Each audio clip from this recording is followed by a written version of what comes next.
Hello. Good morning. Good morning. Welcome to Painting Stream. Whew, the unannounced Painting Stream. Did you know this is top secret? Oh, really? You and I are like the only people that know this is happening. That's why we're the only ones here. Exactly. We didn't even advertise it. We just didn't get a schedule out for after Jingle Jam. Right. Because we didn't know exactly when it was going to be, who was going to be in it, what was going to happen. Fair. So, And being massive nerds, we were like, what are we going to do? We have to paint some miniatures. Yeah. That'll impress people. Exactly. Well, the moment Jingle Jam ended and we had to stop being like professional and popular and good to support charity. They bring in us. They Exactly. bring in the A-team. This is the debauchery that wasn't allowed in Jingle Jam. Yeah. The charities were like, no miniatures. Yeah, we're not fucking nerds. But we are. Man. We can't hide it any longer. We're here. Yeah. This is actually, when we were talking about this, Ben, this was something I was really looking forward to because, as you know, I've been recently getting into bolt action and World War II miniatures and stuff, and having not painted anything in a long, long time, and I'm sure when I was doing it, it was garbage because I was like 15, I was really determined to make a go of it, and I brought my painted army up, and I took it home last night because I didn't want to damage it in the pub, but I did bring some unpainted bolt action lads with me, so I was hoping that we could just maybe, I don't know how far we're going to get with them today, but we'll see. Yeah, well, we'll get done what we can. We'll have some chats about miniatures and games, share some building and painting tips. Fantastic. Just generally hang out, have a nice chill time. Sounds great. Alex might be joining us later, if he can. He's on his way, he told me. Oh, awesome, yeah, he'll be here soon, actually. So that'll be fun. We'll have to readjust all the cameras to cope with his It'll be fine. longness. Yes. We'll squeeze him in. So yeah, what are you going to be working on today? What's your plan? So Show me I your brought toys. in this tank. I can't remember what specific tank it is. It looks to me like a Churchill. It does look like a Churchill. It is a Churchill Mark 7 tank, which is it's a resin kit. The last one I did, the Cromwell, was all plastic, like one of those old Airfix models. But this is resin, and as I discovered this morning, it's got these two pegs. I'll see if I can show you on the camera here. Those pegs. I'll have to wait for TJ to switch it. Well, yeah. Those are so there's these pegs on the inside that you can see here. Yeah. And they are meant to slot into these holes here, but they do not marry. No, well, you've got two problems. One is that obviously the holes are full of gunk. They are full of gunk. There's been There's some a mold lot of gunk slippage, in there. and usually the pegs end up being slightly too wide Yes. for the holes, so we're going to have to trim them down a bit. Okay, but or this just chop them off. This looks very hard. Like, I don't know what we're going to use. We've got clippers, Right. which will do most of the work. Yeah. And then we file it a little bit or something. Yeah, although I didn't bring, actually, because I was planning on painting, so I brought my paints. I did not Okay. bring my tools. I've All got a box full of like knives and drills and files and all that kind of I stuff. don't doubt it. That would have been incredibly useful, but sadly I was not expecting it. I also brought in some miniatures. Oh, look at this. I'll put that on Can the we camera. show this? This was who packed it, TJ. As if. Oh my God, Lewis is like got a side hustle at Warlord He Games. packages miniatures up. So yeah, I just brought in some other lads that I hadn't painted. An engineer team that includes a flamethrower and a chap with a mine detector. Oh, I like those minesweepers. They look like they're looking for treasure on the beach. Yeah, so that's unpainted, unbased, mine detecting lad, and obviously because these are metal miniatures, they don't look great until you've filed them down and cleaned them. And there's a chap with a flamethrower. You can see the little thing on his back there. God, it's much smaller than I imagined. You think of a flamethrower and you think of those big, You long... think a big old one, but that was the British one. But anyway, so that's those lads, and then I've got some officers and a couple of other support lads, a medic and stuff like Have a look that. at the officer. Oh, the officer, Is he like a real chip cheerio over the top lads? very much. He's so busy. He's just looking at a clipboard. Oh, perfect. He's Perfect just British like, officer. Right, yes, Jeff. So I'm just looking at the map here. Looks like we've gone left when we should have gone right. And then this Skip guy. those orienteering classes at Scouts. Whoops. See, before you file the he's off bases camera. down, they're very wonky. That's a medic. Whoops. Why's he got a big stick? That's not a stick. That is a stretcher. Oh, right. So yeah, so that's them anyway. So completely unpainted, unbased everything. Okay, well hopefully by the end of the stream we'll get them cleaned up and glued and ready to be Ready to painted go. next But yeah, time. what have you got this morning? So as you probably already saw on the camera, I'm still working on my Warhammer Dark Angels. Right. We can switch to the cam. The ones that are fully painted, I actually painted on this stream Like last this one? year. Yeah, he's Yeah. the Space Wizard. That's why Space he's got, Wizard. Let's he's have got a- blue hand and blue eyes because he's about to like show you the true power of the dark side. Magic missile! Yeah, lightning bolt. That's his plan. That is a very nice miniature. I like the base as well. Is it me or is his sword puncturing through the head of an infidel? Yeah, exactly. He's purged the Xenos already, and he's about to zap someone else. And here's the guy I just made like a few weeks ago. Is that finished? It doesn't look finished. No, I built him because he's that's like 14 different models. Wow. Like cobbled together. Like you can't buy that miniature. Really? The body is from like a fantasy model. The head's from like a third-party manufacturer. And you've done that. The flag's from a Space Marine, obviously. But you've assembled it. Yeah, I spent a long time looking for all the different components to make the image I had in my head of like this robed Crusader knight with a flag. The model didn't exist. So I was like, I'm going to make it. That is phenomenal. I'm just going to have a closer look at that with my own eyes. It's the same with all of these Dark Angels. They're all cobbled together from various different well, he looks fantastic. He looks fantastic. I love his flag. That's going to be incredible to paint. I'm going to have to take some time over him. Yeah. The other guys I've done to like what I would call like my sort of medium plus standard. Right. If you see what I mean. Like every time I paint a miniature, I decide going in, is this going to be a rush job, an okay job, or like a nice job? Or is this going to be like feature? Yeah, and I very rarely go all out. Especially with these guys, I've got about 30 of them to paint, so I can't sustain high level across that many models. So these are just a step above like my sort of average paint. That's what I'm aiming for. So in your army, are these lads like primo boys? Yeah, so my army is like a mix. It's we can chuck down a couple of these boys. We've got the regular lads, which are normal Imperial Guardsmen.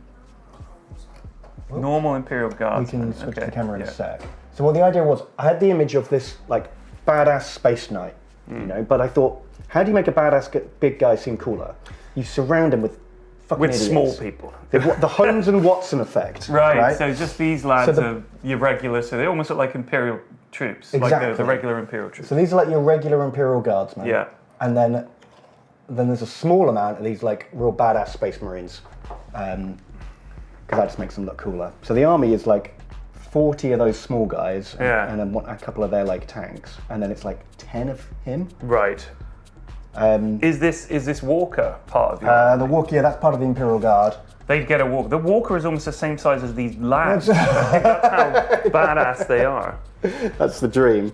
But I went a bit nuts with the lads, because after I painted the first 10, I thought, I want more of these. Oh my goodness. So we've got this lad. Good lord. The Space Marine Dreadnought. Oh, the Dreadnoughts. Oh man, I used to love the He's got like Dreadnoughts. a cool shield. You can't see it, but I'm really proud of the flag that I found from a really old miniature.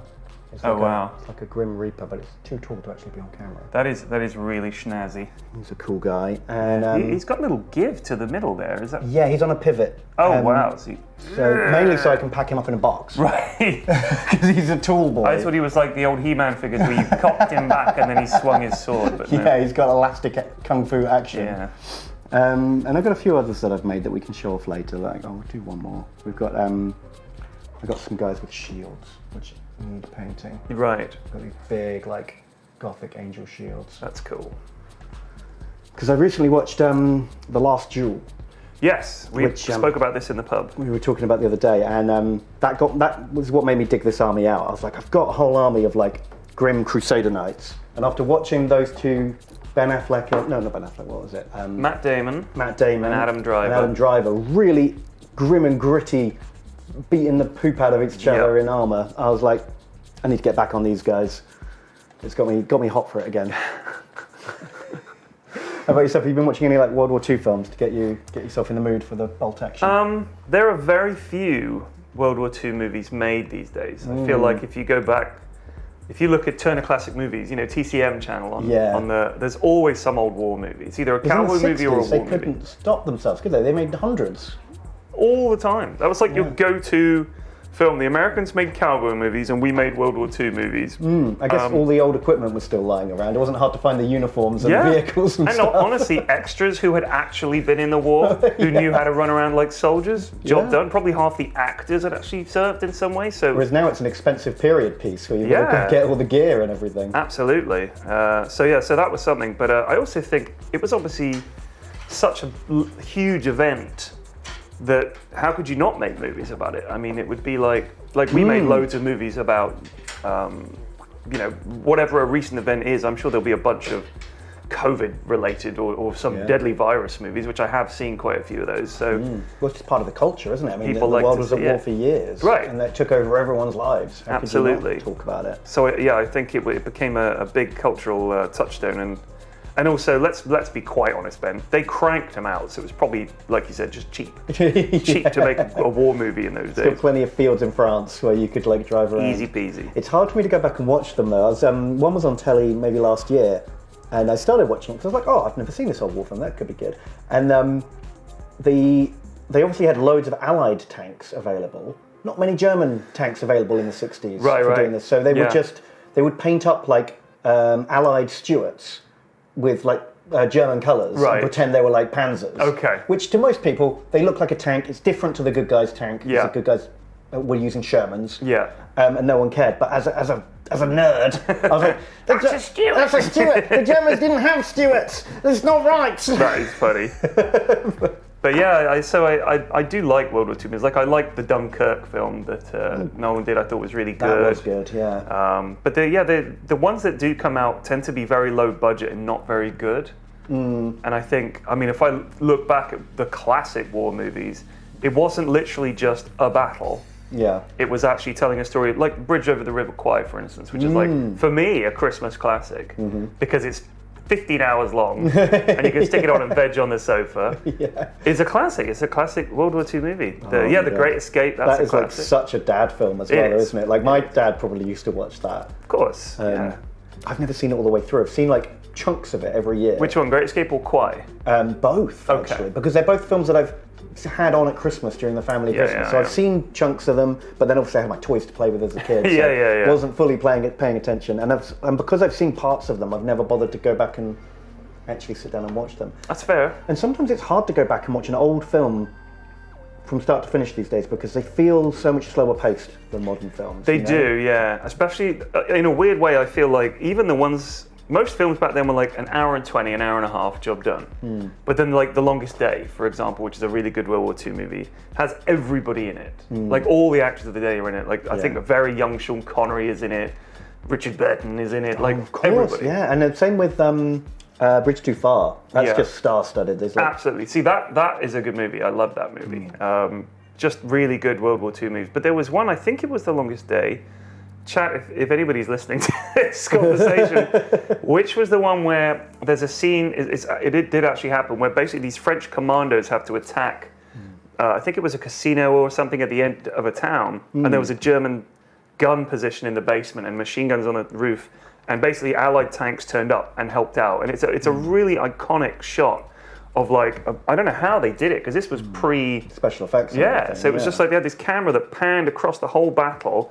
It's exceptional. That scene is exceptionally good. Does anyone in chat know? Because I want to watch that. That sounds great. It's really good. But I thought it was from The Longest Day. Enemy at the Gate, that is a classic. I don't like it. Do you not like it? Do not like it. It was in The Longest Day, wasn't it? Yeah, I thought so. But either way, that's a really good film. Paul Blart Mall Cop. That timeless classic. It might have been Paul Blart Mall Cop 2. Oh, I haven't seen that one, so yeah, probably. He probably went back in time or something, right? And won World War II. Accidentally slipped on a banana skin and fell on Hitler. Have you seen the first one? No. My friend he just Riley looks like a bumbling buffoon. That feels like the energy those films are full of. I assume that's it, yeah. God, what a strange Paul Blart. I do like the name. Yeah, I'm sure he leads an armoured division spearhead on his Segway. But I want it to be like, Blart, what are you doing? And he's like facing the wrong way in the turret. Oh my goodness! Right. So, do you want some help with the? No, I want us to look at. So this is a lad you're going to paint this morning. He is. Can I touch him a second? So he's an astropath. Oh dear, a bit of a paint's chipped off him here. Yeah, he's a metal miniature who I haven't finished painting yet. So unfortunately, if you handle him too much, that does happen. The paint I'll come be off. Careful. So it's hard to believe that most models used to be metal, and nowadays it's so rare. Metal? They used to be lead, Ben. Well, yeah. When I bought them as a kid, they were lead when I bought them. I remember the year in the 90s when Games Workshop realised probably shouldn't give kids lead. Probably shouldn't be giving kids lead. So they replaced all the lead miniatures with a tin alloy that they called white metal. Right. And it was like a 40% price hike when they did that. Yeah. And it broke my heart. It's the dawn of white metal, because not only was it already kind of just outside of my price range. Yeah. Hiked well out of it, but also the clippers that they sold at the time really struggled to cut through this white metal. It was much tougher because lead is obviously quite soft. Very pliable. Yeah. And I broke my pair of clippers trying to cut through. I was trying to like take an arm off to stick a different kind of arm on. Right. Because I love converting my models. That's one of my favorite things to do. And the clippers just snapped on it because it was so tough. And then I was left with this impossible decision. You know, I finished my paper out. I'm going to get my £6.50. I can buy a pack of 3 models or a new set of clippers. Don't make me make that choice. Oh, you know? Oh, that's harsh. That is harsh. That's not so I always skimped on all my tools and accessories. Like I was mixing my paints because I didn't want to spend money on paints because I could be spending on models. Absolutely. I used to read the books at my friend's house and then just go, I'll remember the rules or I'll write them down because buying a rule book meant one less box of soldiers. Yeah. Yeah, that's true. I can't remember how I got my miniatures. I know I did have one of my absolute favourite sets was the plastic Space Marines squad. Oh, was this the one with the beaky helmets? The old RTB1 box set? I had that. I loved it. Built all those. Still got them at home. Wow. And then my plastic orcs. But I actually think they were metal orcs, and plastic Space Marines. But it was like space orcs? Yeah, so if I remember rightly, there were metal bodies and then you had plastic arms and plastic weapons you could glue onto, like change out. That might have, I think that does ring a bell. That does kind of ring a bell. But I never used to use super glue or oh wow, how did you? I used epoxy resin. Oh my god, so you had these big like bubbles of goop in between all the joints and everything. Yeah, but for the Space Marines I did use the plastic glue because you practically, you can get it at the model shop for like 50p or whatever, it's so cheap. Polystyrene cement. But one of my mates was like, you've got to use epoxy, it's the best glue. I was like, okay. And my mum was like, you're not using super glue, you'll glue your fingers together. I glued my fingers together so many times as a kid. I did the other week when I was putting together an anti-tank gun.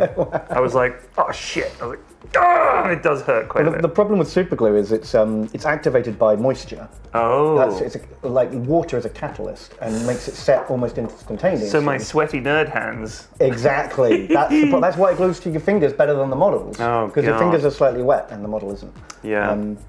There's no way. Well, there is a way around that. I guess you could wear gloves or something. But it's for nerds. Just gloves. Get stuck in. That's money you could have spent on miniatures, Ben. We've learned this lesson. Don't we put on my miniature building gloves? I want to see what you see. You've based this lad. So this guy, he's been. I gave him a green base coat because he's going to blend in with those like smaller green guardsmen. But did you base him with regular paint or did you use a spray can? I used. I always. Base coat everything, 90% of the time I spray everything with a black spray paint. Black, yeah. Because it's just so much easier than doing it by hand. And then this guy, I gave him a green coat over the top. Okay, of just, again, regular acrylic? Just regular acrylic green, yeah. So I'm basically today probably just going to layer up his robes, just give him green robes, highlight them up.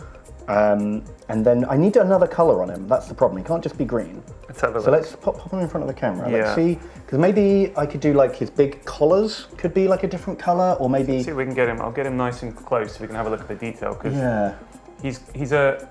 So he's a bit of an Emperor Palpatine type. Yeah, he does look like that. I mean, I like his staff. It's quite good.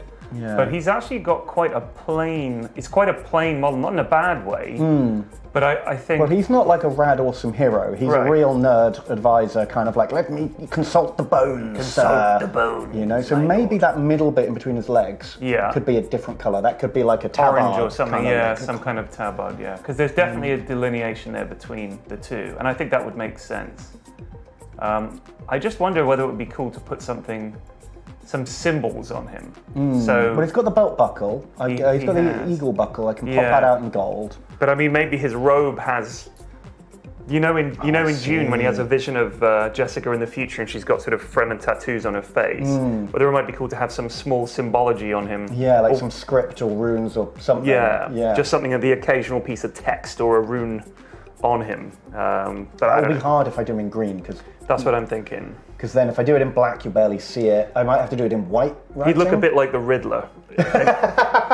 Oh no, you've ruined it. I'm sorry. It just occurred to me he would look. Old man Riddler. White text on a green background. I just think Riddler.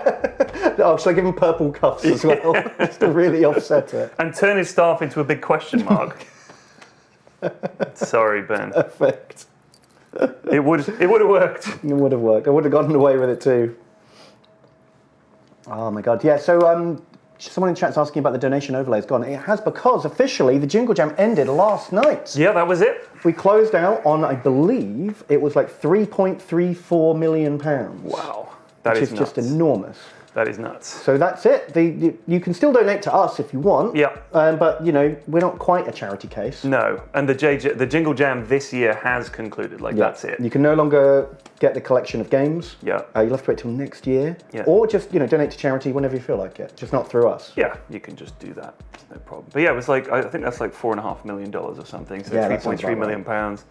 Absolutely. It's fantastic. It was a really good year. Second best year of 11 years of Jingle Jam, second highest one. Which Brilliant.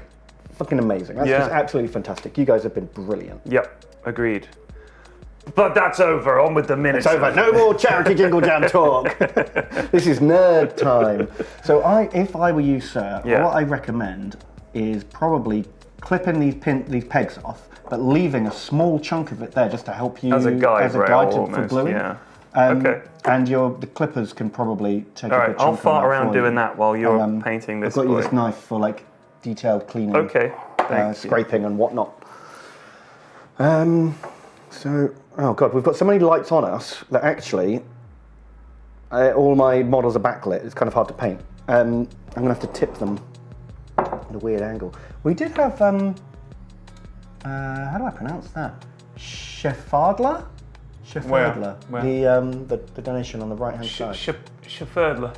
Sheffardler has donated $46.41. Was that? TJ, that was 15th of the 12th, 11:17 a.m. That's today. That is today. Is this a Jingle Jam donation or a Yogscast donation, TJ? Can you confirm? So that is a donation actually to the Yogscast rather than to charity. That's incredibly generous. Thank you. Thank you very much. I hope you knew you didn't do that before we came on, and then we turned up and you were like, oh no, not these guys. I want to help dolphins, not nerds. Yeah. These guys have got Warhammer models. They clearly don't need any money. No, we do. We spent all our money on Warhammer models. That's the problem. It's an expensive hobby. Oh my god. It is. It is. But, Ben, I got into a few hobbies in the last year. Mm-hmm. I was worried that it was signs of some kind of midlife crisis where I was suddenly searching for hobbies. I mean, for a long time I didn't look for any kind of hobbies because I played video games for a living. Yeah, that's a real good time sink. Yeah, but it's also just hard to think of yourself as Thank you very much, needing a hobby. Do you know what I mean? Brilliant. Cheers. Super glues. Precision That's Max. perfect. Thanks, dude. I just thought, can I justify a hobby when I also just play games for a living? Well, it's good to mix it up. You can't be sat looking at your screen all day, every day. Sometimes you need sound like my mum. Something you can relax. And something you can do also, I've found, it's a nice way of, on a Sunday afternoon, I always do an hour or two of building and painting. That's when I get my stuff done. Okay. So it takes me a year to finish an army because it's only an hour or two a week. Right. But I do that in the in the main room of the house. Right. So you're not removing yourself. I'm not upstairs in my office playing on the computer away from the family. I can talk to everyone. If there's a film on, I can half watch it and talk to them about it. Yeah, that's nice. My boy can sit at the table and do drawing or colouring or whatever he wants to do. Although we're doing different things, we're more together than we would be otherwise. That's nice. That's a good way of doing it. I've been doing it during the afternoon before the kids get home from school quite often. Mrs. F is working from home. I don't do it when she's not there. So, her job veers, I should say, between being incredibly busy and unavailable and literally sitting there waiting for things to process or whatever. Oh, okay. So she has a reactive job sometimes, just kind of waiting for everything to go wrong. Or go what in and she's save doing. the day. Exactly. Or what she's doing is very much set something going and wait sort of thing. Right. So it's nice when she's doing that, obviously she's just down there on her own, so it's like, well, I could paint some miniatures while I'm here, and we can chat and everything like that. That's nice. Yeah. Yeah. She just makes fun of me. Also, I find that fits now. Oh, perfect. Good idea, just trimming half of one of them off. It's a lot easier than drilling out the holes and making the holes bigger, which is used to be what I did until one day I was like, what am I doing? That sounds like a recipe for disaster, in all honesty. Oh, we've got another donation from Sparkly975. No, sorry, 971. Has donated $5. Thank you. Sparky. Says, well done on the money raised. Then chats. How would we share our painted models with you? To keep the hype train of the hobby rolling. Well, I guess we can't control the stream. That's TJ. I guess if you put like a link, like an Imager link or something similar, in with a donation, then TJ can like put them on the screen sporadically. Couldn't they tweet at us and then he could put that up? I don't know. Tweet at Yogscast or something? I don't know how it works. Oh, maybe, yeah. Because if they took a picture and tweeted it at the Yogs, and maybe added me or Ben, probably Ben, then TJ could see that maybe. I don't know. What do you think? Yeah, it's up to TJ. An Imgur link and the dono is easier. There you go. That's TJ's announcement. It's pronounced. Our god, TJ. What an Imgur link. Oh, apparently we had a raid. I can't see who it was. Welcome raiders. I'm sorry we missed it. We can read 5 lines of chat and then it goes off the screen. Yeah, sorry. Because we're quite far from the screen, so it's kind of zoomed out. No, it's fine. Hello! Christmas! Merry Christmas! It's your boy! It's your boy, me. What's going on? I'm good, how are you? Hey, there's everyone out there. Look at them all. I know. They were all expecting a jingle jam. Yeah, good. Thank you for coming. No, you're welcome. It's good to have you. We can officially say it's a Battle Boys stream now. Oh, now it's a Battle Boy stream. Yeah, like it's a Battle Boy. And lonely guy. Yeah, one little Battle Boy. This is fun, isn't it? It's good, isn't What's it? been going on? What did I miss? You missed Nerd Chat. Nerd chat. What are they chatting about? We were chatting about nerd shit. So P-Flex is building some bolt action stuff, so we had a chat about World War II movies and stuff. And I'm building Space Knights. Yeah. So we talked about that a bit. That's basically it. Yeah, good. Yeah, that's fun. You made all that money for charity in the last couple of days without me. Somehow we did it. Somehow. £3 billion. Yeah, it was like $4.4 million apparently. That's ridiculous. Which is just a crazy talk. That is a stupid amount of cash. Yeah, I mean, we were here, but really it was chat. Those guys did it. No, they're good guys, I know.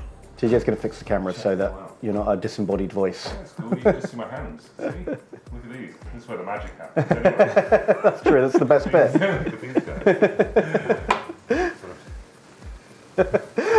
What's that? Mr. Finger Dog? Mr. Finger Dog. That's what he looks He's a good guy. Finger dog, oh Hey, man. there we are. Hey guys, you alright? No, Finger much better. Mouse, right? Remember Finger Mouse? I Do you remember Finger Mouse? I don't know what he did. I don't know if he solved crimes in his little land or if he just sort of appeared occasionally. And yeah, what did Finger Mouse do? Did he whisper in TV presenters' ears? Oh, I think there's a What's bunch that, of Finger that. Mouse? That's Yeah, all that there's a kind load of of that. But yeah, and then want you a can cup make of your tea, own, Finger right? Mouse? But then what did he even He must have done something. I don't know what his role was. We're asking the big questions here. I know, straight into it, right? What- Don't mess What around. was Finger Mouse's job? How did Finger Mouse make money? What was, yeah. What was his Did he job? have a job? He must have done. How did he feed his family? Well, I mean, what did Mr. Spoon do? He's off to see the moon. Yeah, lived No, on Button Moon. Button Moon. We've been to Button Moon. We followed Mr. Spoon. He went to the Button Moon, but he didn't live on Button Moon. Oh, okay. He lived in a house. Was he a moon tour guide? I don't know. He just sort of went there. Finger Mouse would play musical instruments and help with Music Man. Oh, that kind of rings a bell. I kind of remember him like rattling along a trumpet or something. Yeah. Is that like his pop shit? Sounds like it. Well, what else would a Finger Mouse do? Fingering. Very important flute Oh fingering. yeah, finger. Oh yeah, because that's like a musical term as well. It's the only term I'm familiar with. Oh dear. Oh shit, can they not hear Alex yet? I think TJ's still connecting the mic. Maybe. Oh my god, maybe Mr. Spoon was like the precursor to Elon Musk. You reckon? Yeah, because he used to do like commercial rocket flights. Also, the Button rocket that he used to get to Button Moon, I believe it was reusable because he certainly didn't have to construct a new one every time. That's true. So I And think it he made was the from early Musk. recycled materials. Yeah, Because I'm pretty sure it was like a washing up liquid bottle. yeah. What if Elon Musk watched that and was like, I'm inspired. I'm doing it. Oh wait, he's not. I'll be the Mr. Spoon now. Yeah, wow. But this is the origin story. We're just waiting for the next big end game. It's going to be huge. Who's Mr. Spoon now? Exactly. He screams into camera. What have you brought with you today? Me, I brought these. Oh, nice. A set of pliers. I'll answer your questions. You don't have to bring those out. Whatever you want to know, just tell me. Bit of nasal trimming. I got these, not nasal trimming, navel trimming. Oh, Yeah, that was good. Nice that's set, perfect. right? Yeah, I mean that looks So like a really unpleasant way to trim your nose, to be honest. Yeah. With the needle nose No, pliers. I brought some tiny boats. Tiny boat. Because, Oh my god, they look amazing. yeah. But the thing is with these is that they're awful. Hang on, let's get one on. We've got a special we- close-up have cam. we got a Could you camera? could Absolutely. you pop Yeah. that on close-up cam? Yeah, or this even. And hang on, we'll do the not upsetting one first. Oh no. So check out that amazing boat Alex has been building and painting. Isn't it pretty? It looks fantastic, dude. Is this And then is this toothpick meant to be here? P-Flax can drop No, in not really, the, no. the very upsetting affair. Of, I can untangle this. I'm guessing you tried to do the rigging. Yeah, I just kind of threw it in my box quickly on the way here, and What game is it for? so it's for Black Seas, which is a Warlord Games thing. I thought I'd do some boats for it, but apparently they all need rigging. Oh man. What, you have to have that? Well, you don't have to, but you can only connect like so many of the sails if you don't. So I don't know. Do you need them for the game? Like, is it an No, element? no, you don't need them for a game at all. Like, you, doesn't could, it look- you could just glue some sails on. But you don't have to paint the models to play the game, but it's nicer, right? True. But that's it. I mean, I like a challenge, right? And I figure that trying to do the smallest, most delicate, intricate thing live in front of Thousands of people. Thousands of people. I just thought it'd be good to see one of these things get thrown across the room. Just in absolute rage. Because I had a bit of a go, and it's almost my impossible. I tried assembling a flat pack laser cut MDF paint rack, Okay. which I thought that'd be really easy. Just glue, put it together, job done. Now I've got a nice organised paint set. Yeah. And my big fat fingers tried to push it together. It pinged out. Half an hour of work completely fell apart. So I don't even know where you're going to begin with doing the rigging. That sounds like I would literally snap all those models in half within half an hour. Yeah. Well, this is the dream, right? How's your sewing skills? So I did bring some that I could just paint instead. Not paint, just build instead, which is still kind of fiddly, to be honest. Can you sort of knit them together beforehand and then glue them on, or do you have to weave them and knot them on? I don't think so. I think so depending on the different rigging patterns, I spent a lot of time on this. There's a bunch of people doing YouTube tutorials on how to do it, and it's just the worst. Okay, let's put this in front of the camera. Yeah, put that in front of the camera. And then I'll just follow chat. If you guys tell me exactly what to do, then I'll just get on with it. The middle camera. So there's diagrams here on how to sew it all together with needle and thread. Yeah, it's a simple 15-step process. Okay. Wow. Just dip, slide, twist, Tie a knot repeat. on the top of the bowsprit. Run one end to point B. Whoa, tie that end to whoa, point whoa, C. whoa, whoa. Sorry. That's step 7 anyway. Ahead of yourself. So once you've got the rigging on, then you've got to do the sails? Yeah. And then there's little cardboard sails that you can glue onto them. But yeah, I think I'm probably, how much longer of this have we got? A couple of hours. Good couple of hours. I mean, it'll probably take me that long to untangle this one. So, I guess once you've got Enjoy. one done, it will get easier. yeah. Yeah, no way. Okay. Don't worry, chat. We're fixing the static. Fixing the thing.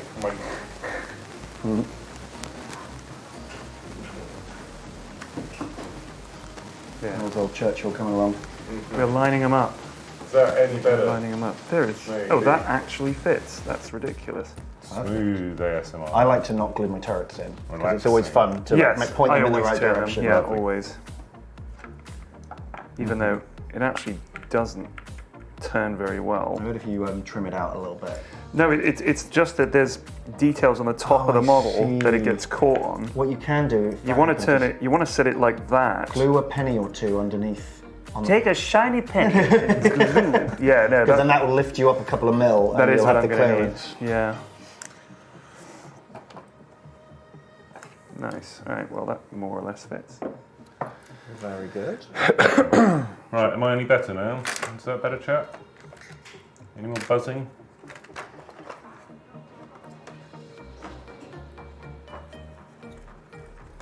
Perfect. Good. Thank you. Nice. All right. Here we go. We're back in. Back in the room. Minis in. Sorry, could you pass me that black tub? Thank you very much. I'm gonna find the flesh. Here it is. Flesh. See, I've got barbarian flesh, which is quite a lot pinker than I would like. Oh, okay. You can always just add a little cream to it, soften it up. See, I don't have cream. I have like that many paints, I think, and then like that are actually appropriate, and then it's all wild colours that, frankly, we just don't do. Fair enough. I use this. What am I using? Cadian flesh tone, which is just a middle skin tone, and then if I need something lighter or darker, I just add cream or brown. Because I don't like having 1,000 paints. Oh, I have 1,000 paints. But having said that, if it's a colour I'm using a lot, I will buy it because I don't want to be mixing it every time. Right. Yeah, that's all chumps game. Also, it's hard to get the consistency for a whole unit if you mix what you think is, this is a perfect tone for this belt. And then the next set of lads, you can't match it again. Yeah, very true. I don't mind with skin tone varying, if that makes sense. But yeah, stuff like uniforms, you need to use the same colour each time. Actually, I hate painting flesh. Right. So almost every single Space Marine I've got, except for one, has his helmet on. Oh. And all of those Imperial Guardsmen, I glued them all with a gas mask on. Right. So that I wouldn't have to paint as little skin as humanly possible. Sounds a lot like cheating. The Walker's got its doors glued shut and its windows like sealed over. You've removed the human element entirely. Oh yeah, these are little robot men. I'm sending them into their doom. I don't want to humanize these boys at all. If I can see their faces, I might think twice about using them as cannon fodder. Oh my good God. I painted their hands as if they're wearing gloves. Evil. Not evil enough. That's the problem. I always thought there was something a bit wrong with you, Ben. You want me to be even more evil than that? I think so. I think that's like a prerequisite of being a war commander guy, isn't it? You've got to be a bit ruthless to win a war, I think. Exactly. You know, people going to get shot. Best not to have a war at all if you can help it. That's step one. Then you wouldn't get the miniatures out of it, Ben. That's the thing at least out of a war there's going to be a new range of miniatures. Is there anything that hasn't been covered? What doesn't have a range of miniatures? Oh, wow. There's got to be something, right? Man, surely, especially in this day of like computer-aided design and 3D printing. Yeah. I imagine every single niche thing ever done exists somewhere as a miniature. What about the Opium Wars? Okay, yeah, I'm sure. I guarantee I bet I could get it on the first page of Google. If I literally just Googled Opium War miniatures. What about the war in former Yugoslavia? Between the Serbs and the Croats. Oh, yeah, the Serbian Civil War. Because you'd have to have some UN troops knocking about, getting, some planes, Civil War stuff like that. Yeah, definitely, because that's within people's lifetime, right? So that definitely exists as models. Boxer Rebellion, that's pretty good.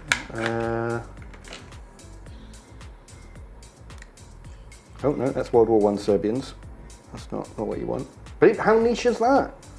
Someone's made plastic miniatures of World War I Serbians. That's pretty niche.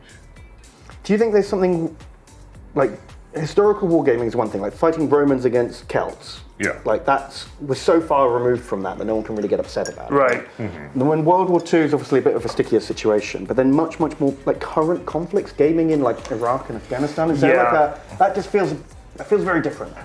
I guess it does. I mean, I certainly remember there were lots of Desert Storm board games that came out for the first Desert Storm. There was one that was awful. It was almost like a piece of propaganda. It was impossible to do anything as the Iraqis. And it's like, well, that may be accurate, but what's the point in playing as the Iraqis then? Was it just America's got all the cool toys, they win every time? Yeah, but there was also an old Alex and me and Tom.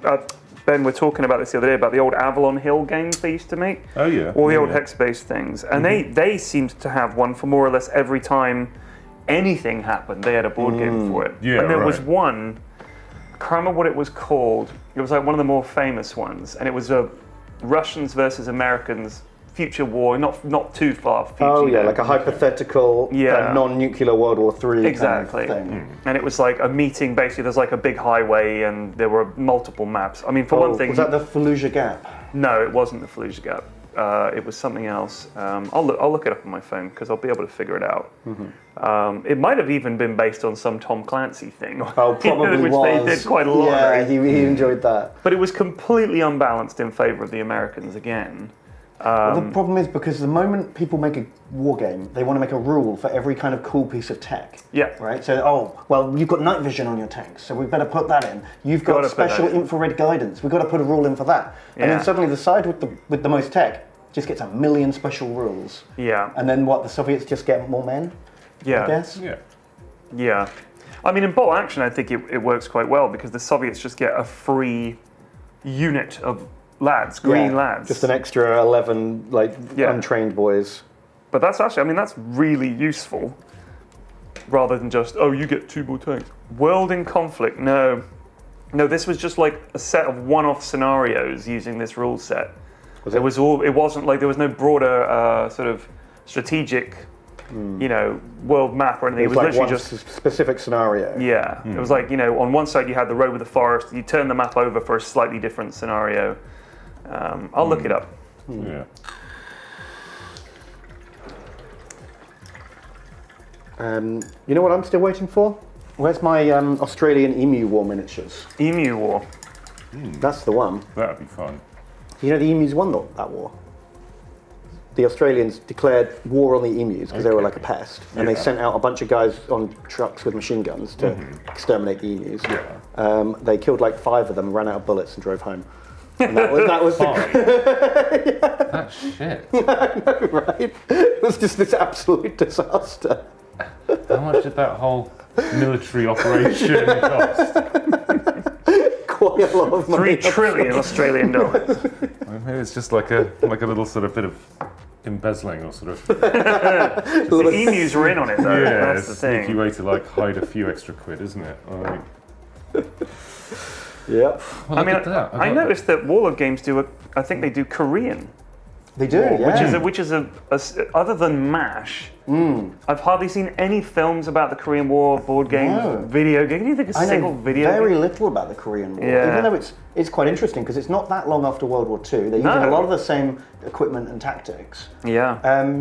It's surprising. I guess because not a lot of people know about it, it's kind of a niche market, so no one is making stuff for it, which means that still no one knows anything about it. Because I've learned, or at least had an introduction to a lot of periods of history from war games, and then if I've been interested, I've gone and read more about it afterwards. Right. And so I guess that's why I don't know anything about Korea, because I've never played a Korean war game.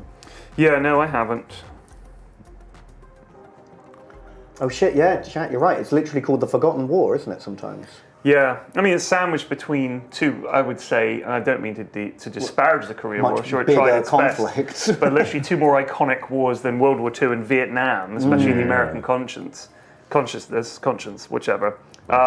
Consciousness. It's like the third child. It's like the weaker Hemsworth. Child. It's the weaker Hemsworth. Gary Hemsworth. I forget. I can't even remember his name. We can't even remember his name. That Baldwin. Yeah, exactly. One of the Kennedys. Yeah. Who knows which one? Oh, there's an Etsy store for Avalon Hill games. That's hilarious. Oh yeah, people. Etsy is full of amazing, ranging from amazing to worthless accessories. Right. You can get anything you can think of for a game. Someone on Etsy has made a custom, like acrylic printed, custom shaped, like playmat or special tokens or whatever. Like, because people just like spending money on the things they love, right? Yeah. So if you could spend an extra £100 to turn your board game into like the super deluxe version of that board game, that is awesome. Well, this is it. Like the Dungeons and Dragons lot go mad for their accessories because really, at the end of the day, you need some dice, and one person has to have the books. Yeah, and that's about it. And then how else do you sort of either support or enjoy or spend a bit of extra cash on your hobby? And you literally just cannot for Dungeons and Dragons. So people have made all sorts of extra so many D&D paraphernalia. And, I mean, it's cool though. It's nice to have nice things for the things you love. But I mean, if I didn't have to spend all this money on toys, then yeah, I'd buy a £700 set of mammoth bone dice. Carved from a meteor. Yeah, because I can, but they're out there, they exist. Some of the gaming tables for that stuff, jeez, makes your eyes water, right? Yeah, they've got like a massive, essentially like a 10 times size iPad set into the middle of the table that they load up all their maps on and move their miniatures around. It's pretty amazing. I once saw on Kickstarter someone made a Settlers of Catan board from an active volcano. They'd made a mould of it, and you pushed it into the lava flow, and then you pulled it out, cooled it off, trimmed off the excess, and you had this like lava cast board for your board game. You could buy them for like £200 each or something. They only made like 500 of them. Yeah, I wonder why. Working conditions must have been pretty shit, right? They just get shut down by health and safety. Like, no, this is not. But it's for Catan, I need it! This isn't a business. We can't do this. Someone's going to die.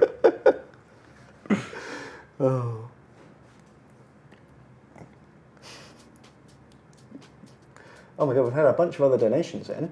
Nice. HB has donated. Says amazing work for charity, guys. Pat yourselves on the back. I'm working on my Blood and Plunder army. Have you heard of the game? 28mm pirates fighting on land and sea on ships. It's great. I think I have heard of it. Yeah, I've seen some pictures. Who's it by? Do you remember who makes that? That sounds right up your alley. You love pirates. Yeah, I do like pirates. Yeah, the last pirate game I played was Cutlass, which was kind of fun. That was... Who was it? It was one of the Games Workshop older designers. Maybe Andy Chambers, I think. Oh yeah. Yeah, he did like a fun thing, and it was sort of slightly affiliated with Black Scorpion Miniatures, who did some quite nice bits. They did like Blood Bowl teams and some other stuff. But yeah, that had like quite a fun system, and was just a nice piratey. Cool. Yeah, a nice piratey. Did it have like campaign mechanics or anything like that? I think it had a couple of bits like that, and then it had some real silly dice. Perfect. I mean, it wasn't silly dice, but I don't know. Like a grunt would roll a d4 and a captain would roll a d20. Oh, okay. When you have to beat 4. Yeah. So your swashbuckling captain just like wades through all the deckhands. Yeah, so that was it. That was kind of a neat one. And then that's part of the reason why I'm doing these ships. Like A, because they're kind of fun, and B, because I can put pirate flags on them. Perfect. Are you going to have swappable flags, or are you going to commit? No, you're going to commit, absolutely. Because once I've done this once, I'm never doing it again. Because it's horrid. Did they ever have like pirate fleets, or were they always just like a lone crew? Yeah, I don't know. I mean, well, the most successful pirate in history was this Chinese lady who really maxed it, and she basically became an emperor or empress of like a whole China, I think. Just absolutely like wrecked it. So kind of, she had a proper fleet, effectively like all of the Chinese Navy or something. Wow. But was technically a pirate at one point or another. Cool. So I think she was kind of badass, like better than most. Jack Sparrow. You have heard of him? Yeah, exactly. Yeah. Okay, I'm going to try blending some colours now, but under studio lighting, I feel like I might regret this. Oh yeah. Because I'm going to do one stroke, it's all going to dry up, and I'm going to have to blend it again, because I still haven't learned how to use a wet palette yet, because I'm a Luddite. Yeah, they're kind of good actually, wet palettes. I haven't used one for ages, just because kind of lazy. They take a tiny bit more effort. You've got to set them up. But once you've got them, and I don't know what happened. Like, I'm sure I definitely used to have one and used it all the time, and then maybe I lost it or broke it, or can you break it? It's like a sponge with some water. I guess you can let it dry out. Yeah. That's probably the word. Or when you add more water. Or if it gets a crack in it, you've got to like. Yeah. They're pretty easy to make though. Essentially, you just get a Tupperware and a sponge or some kitchen roll or something, right? And I do like a bunch more army painting. I can't really remember the last time I sat down and painted something really nicely. No, I'm just bashing out units generally. Yeah, and I think for doing stuff really nicely, it's kind of an essential, really. Saves it a lot of time. But when you're just just trying to paint hundreds of models, it's kind of a different deal. It's less useful. Mm-hmm. Right. So, P-Flex, how have you found coming back to painting miniatures after like a 20-year break? I mean, I certainly remember that when I was younger, having zero money, and honestly, we didn't often actually play any large-scale battles because we were all like kids, so we couldn't afford to buy like the 60 or 70 miniatures you'd need according to the rules for some armies. So I would paint in dribs and drabs. I with my pocket money, or I got paid from my job. Would pop down to Games Workshop or Wonder World in Bournemouth, for anyone who remembers it, in Boscombe, which always have miniatures. I don't know if they're still there. I hope they are. They've been there for years, so it wouldn't surprise me. Those kind of independent gaming stores, if there's enough people in the area that are hardcore gamers, I think can keep them going. Often I found they usually own their building or they've got an amazing lease. Yeah. And so their overheads can be quite low if they're lucky and they can keep them alive for a long time. Exactly. I mean, I know in Bournemouth there is a really good modelling centre. They do railway stuff, and I got all the flock I use for my bases and a bunch of glue and brushes and all that kind of stuff there. And they were fantastic. And there was a queue of men ready to get in, all middle-aged men, like my age. Yeah. Just lining up or sort of nodding at each other like, yep.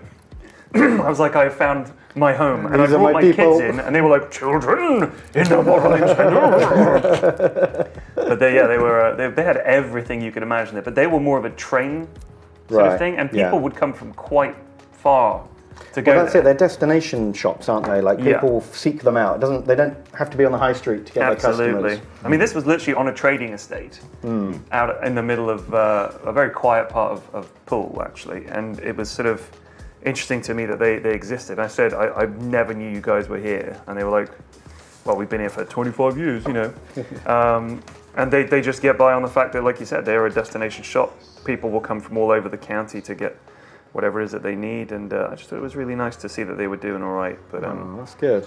Yeah, Wonder World was a great shop in its time. My mates and I would just go out of our way to go there.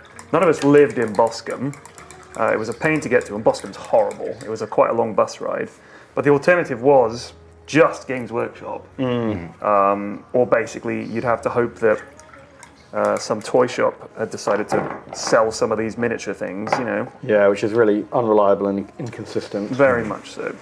Yeah, So- anything past the most obvious starter sets. Or whatever. Right, you're never going to get it there. So I'm starting to find Games Workshop all over the place. They've started selling it in game now, Right. Oh, which really? is kind of interesting. I saw that, because there's a whole pile of Warhammer computer games. I don't know if you've heard of any of those, Ben. There's a couple. I wouldn't know anything about that. No, but they've just started selling them in right next to the computer games with like, I don't know, a collection of 8 different coloured paints or something, a real basic starter set or whatever. Yeah, well, I guess that's good for them to get some visibility. Like they know that their target audience, just seeing it on the shelves is enough to it's like you're advertising. Isn't Exactly. Yeah. Look at that. Hey, where's that camera gone? That's got rigging on it. Oh my God, let's try that out. was That like- looks Did you amazing. just do this? Yeah, that was a lot. It's skillful, sir. I did not. Can we show this There was on a lot the, less on the swearing. mic? A lot less swearing. So, Do you want to move the Dreadnought out of the way? Yeah, I'm gonna Pop move your that- hand behind it, Move that lad there. and then you can get a better look. Wait, where's it? I have a piece of... Oh yeah, it doesn't help that we've got black on black here. Yeah, so you can see he's done the rigging there very neatly. Oh, that's fantastic. I hope you glued the knots on rather than tying them on. They're not knots. They're just loops with super glue. They're loops with super glue on them. Yeah. That's all you need. I took all the bits from some of the tutorials and thought that's within my pay grade. Good. So after you finish this, are you going to move up to ship in a bottle?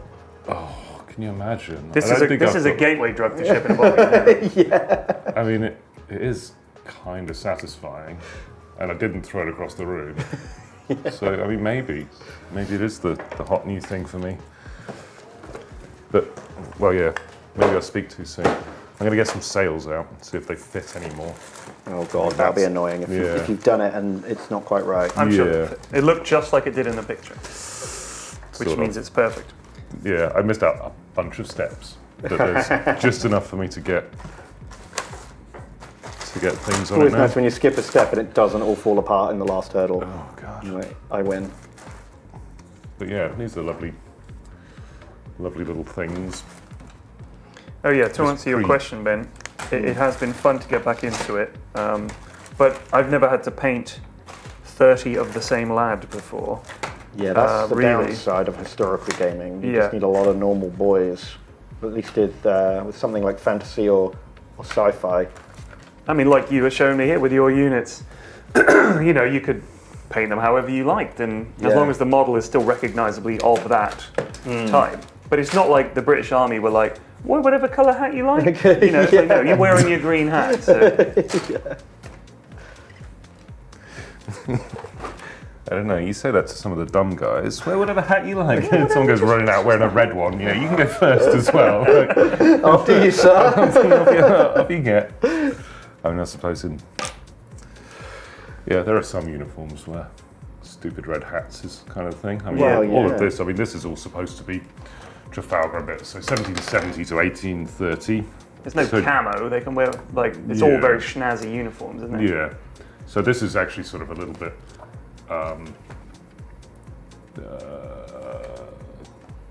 what's this? Yeah, not quite. So Golden Age of Piracy is a little bit pre this, I think. Oh, okay. That's sort of Age of Sail, Napoleonic. I love that era. Master and Commander, the movie, I actually thought was one of my favourite historical I haven't seen that. period movies. Yeah. It's really good. Very good, yeah. Really good. Yeah, I think it was on TV the other day, so it's bound to be on. Yeah, I've been on One of the other platforms for free at this stage. But honestly, it's like there's just so many little details in there. I thought, the books are actually quite fun. Like, what's his name? Yeah, he wrote like 20 of them or something. Loads. There's a lot of He them. wrote the Master and Commander stuff. Yeah. Patrick, was it Cornwell or something like I've that? heard people say the Hornblower series is like the best boat series. I've never read them, but people say if you want to basically do sharp on a boat, Hornblower. Patrick O'Brien, was it? Tip. Chat saying Patrick O'Brien. But yeah, the movie was really, really good. And it doesn't actually just cover one of the books, but it's so rare that you have a warfare set in a very specific era where they could just do it however they wanted and people aren't going to know. Other than people that are sort of interested in that era of naval warfare, you could just do whatever and people are going to be like, oh yeah, it's all right. You're in boats, isn't it? But there's actually really, really well done with they were going for the masts and everything, and then the boarding action was done really well, and it was really, really good. And just brutal sort of fighting. What do you reckon this bit is? It looks like... That, to me, sir, looks like a chunk of spare resin that has come off. You reckon? No, actually, no, it's very precisely shaped. Yeah, I reckon it's a storage box or something, Chat, what do you think, if we can go onto the close-up? Careful, Ben, I just glued that. Oh, sorry. I think it might go like at the back on the underneath or something like that. I wonder if it's like a vent. Yeah. See if I can show it on the... I know this is tedious for everybody. No. This is the shape of the piece. It's turret box. Yeah, it could go on the back of the turret. Back of the turret. Oh, you think it goes on the rear of the turret? Maybe. Let me Google a picture of what it should look like. Yeah, like an it could do that. Bolt action Churchill. Did you say it was a 7? 7, Mark 7. Mark 7, sir. Yeah, we'll check it out. Right. And which way up does it go? Dots on top, I think that looks like. the longer side at the top, the shorter side at the bottom. Yeah. Noted. Very good, very good. We've got, where did we get to? We've got some more donations. We've got Ryan donated $10. Thank you, Ryan. And it says, Battle Boys stream hype. Thanks for everything all year round, lads. Thank you. I'm honoured to be a guest on the Battle Boys. Oh, you can join up. We can give you a Battle Boy membership if you want. Well, let's Is there a membership? Yeah. Can I get one? You got one. You already got one. Okay, You sing the song. That's all it takes. Oh, we're going to do the song. I don't know, maybe at 5 million.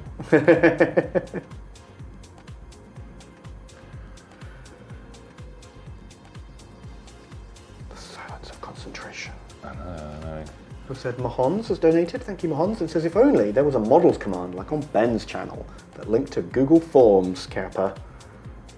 Yeah. Shout out to my channel. Do you do painting streams? I do. From home? Irregularly, but yes. I've done like 5 or 6. So I've got a question for you, because people often ask me to do streams. I don't own a camera, just my phone. How do you set it up at home? Well, I have the same camera as that. You own one of those? No, I borrowed one from the office. Ah, well, there you go. And you cheated. I bought a light box. Well, that's just a little handy camera. They're quite cheap. You don't need an amazing camera. What you need is to get it very close and to get a lot of light onto the model. Yeah. So I have like an LED light and then a white reflective box. And the light obviously shines onto the model, but then the white box pings the light around. You get a really even spread. Right.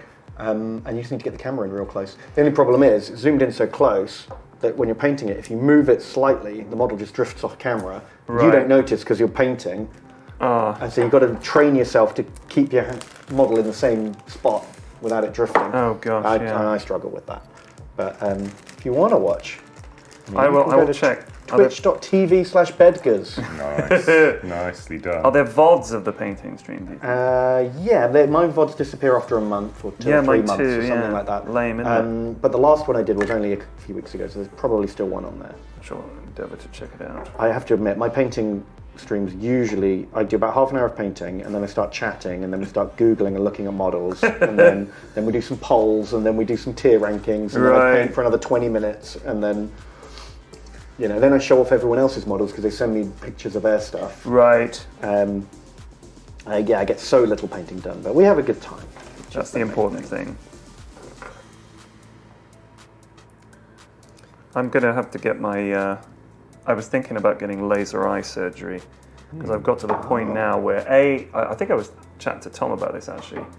I'm sick of wearing these fucking things because it's just constant maintenance. Cleaning them, you get water on them, they fog up, you get a scratch, bloody hell, and you got to keep getting your eyes tested to get new prescriptions. Right, get them adjusted. And it's just annoying. Like you wake up in the morning, like if I have to take my glasses off, I literally cannot see past the door. Like I can see there's light and shapes and colours. But in terms of what's there, really, I can't tell. So it's an awful feeling. And I also can't see, like there, my glasses won't focus unless I take them off when I can see it. So painting miniatures has actually made me think, you know what, I'm going to get my bloody eyes fixed. Yeah, fair dues. It's amazing what they can do. So my dad's just had, he's like a 70-something-year-old man now. Right. But he's just had his eyeballs just polished. I mean, he had the first one done only a couple of weeks ago or something, but you can get like any kind of mild cataract or whatever. It's like in, what was it? Cocoon? Or Pitch Black. Right. The one with Vin Diesel. I was going to say, because in Cocoon they talk about that thing that old people get called floaters. Yeah. Because as you get older, you get these little things, like, I guess they're like imperfections and little they are. They're just like, I mean, I've got one. I can kind of sit, I can draw it. Right. But yeah, you can occasionally catch it, and it's just an imperfection or a scratch on the front of your eyeball. But you can kind of see it. But I think after a while, you get a bunch of those. But yeah, so Dad's just had the first one of his eyes like super bionic-eyed, and he can see stuff now. That's amazing. For the first time in 30, 40 years or something. Wow. You know what I mean? I guess you get so used to what you can see that you forget that actually it's a lot worse than it used to be. That's it. Such a gradual process. And now I think he's just mind blown by like colours and bits and how sharp everything is. But Go for it. About 6 months ago, I got my eyes tested because I was struggling to read small print. And yeah, it turns out I'm old now. I need reading glasses. Well, your dad. I'm a dad. Prerequisite. Yeah. I should have brought them in today for painting. But I'm struggling on because I'm refusing to admit. I don't need glasses. I'm fine. I'm still a young man. I play video games. I don't know. I mean, I've been wearing glasses for over 20 years. I've just had enough of it, in all honesty. I think I've done my duty to glasses. Yeah, treat yourself. Get laser eyes. Well, apparently you have to get it done every 3 years or something. Like it wears off. I don't think that's true. Oh, okay. I think it depends on what you have, in all honesty. But I know plenty of people who've had it done and they're like, no. So I think it varies. It depends on your eyes. Like some people's eyes, it's just better than others. They can do it more easily. But I certainly know people who've had it done and never had to have any... No top-ups. No top-ups, indeed. Oh, that sounds amazing, then. Go for it. What's weird? We've got the Professional has donated. Thank you, sir. And they say, congratulations on the Jingle Jam. This was my first year donating. Sadly missed the live Triforce, but this makes up for it. Love to see Pyrion on the main channel. By the way, P-Flex, where did you get that fantastic jumper? I have no idea. Just appeared in your closet one day. Apologise. It's really nice, actually. It's a good one. I don't own any Christmas jumpers. I need to fix that. Is that something that's fixable from the Yogscast.com? Yes, you can get an amazing Christmas jumper. That's good. From store.yogscast.com. And if you donated to the Jingle Jam, you received a generous discount code as one of your rewards. So why not use that before it expires at the end of the month and treat yourself to a Yogscast Christmas jumper, among other things, or a shark plush. It's good. It's a good ad. It's good. I like that. Seamless. And you asked Pyrofessional, didn't you? Pyrofessional, that's on you. Blame him, yeah. Damn.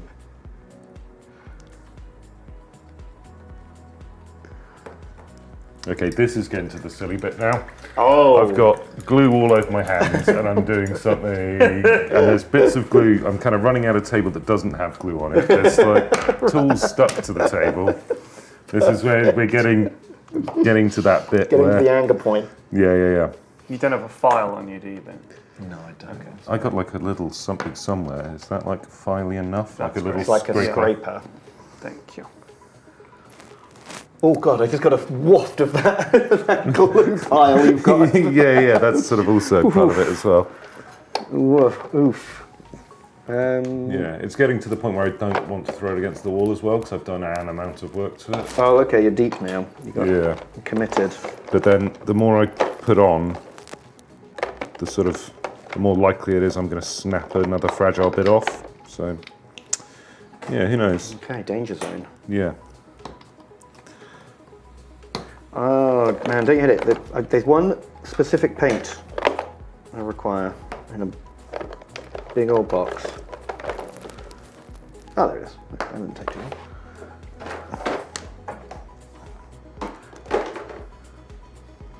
Oh,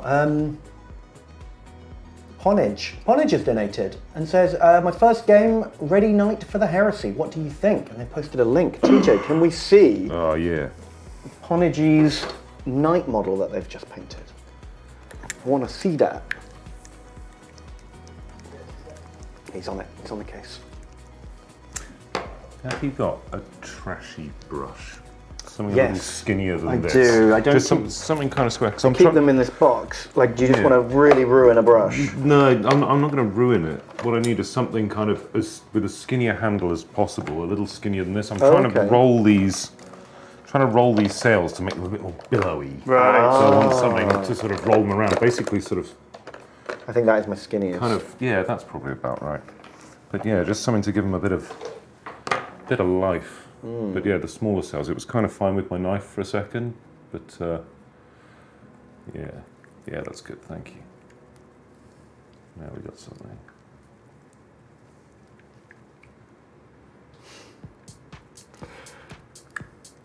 Okay, I'm just going to get this base coat on, and I can show you what we've for got it, so TJ. far. Oh, here we go. Oh, he looks ace. Very cool. Very nice. Oh man, TJ, can we zoom in like 50% more, even if it cuts a bit off? Enhance. Zoom and enhance, TJ. That green and both colours, the green and the cream, they're both really smooth. Yeah, really nice. That's very cool. Well done, sir. That is a super similar scheme to how Tom painted his Titanicus. It is, yeah. He just had blue instead of green, right? Yeah, was that the same? I mean, that's kind of tealy, right? Yeah. That's like a. I think his was a little bit bluer, but other than that, very similar. But that's a bit swooping hot turquoisey, isn't it? Very nice. That sort of. Ponji? I'm not sure how to pronounce your name. I like it. I love a big robot.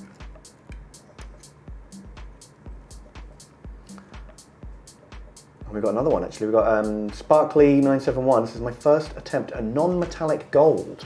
Ooh. So Pyrion, that is when you try to paint a metallic colour without using the paint that has metallic flakes in it. So to get gold, you would use layers of like brown and yellow in such a specific technique to make it look like it's gold. Oh wow. It's tricky. I've never been able to pull it off. Well, we've got a picture. Let's see if we can bring that up. Yeah, TJ will let us know when picture. it's ready. On his vampires for fantasy. Let's see it. Oh, here we go. Can we zoom and enhance? That looks great. Yeah, that looks good. Huh? That really does look like gold on the handles. That's very good. To be honest, I wouldn't have known that that was non-metallic.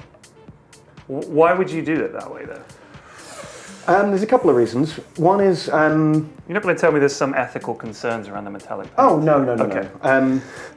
That's jolly good. Technically harder, so it's like a challenge. Oh, I see. And also, it can look much better if you're good at it. Those are ever so good. Also, if you can varnish it, which if you varnish the metallic paints, they lose all the metallic glimmer. Oh. So silver becomes grey when you varnish it. Okay. Whereas the non-metallic metals, the optical illusion is still there of the different colours. That's jolly clever. But generally, it's a way of showing off, in my opinion. But no, sounding a touch jealous there. Just a tiny bit. Just a little bit. If you got it, flaunt it. Go for it, man. Show off all you like.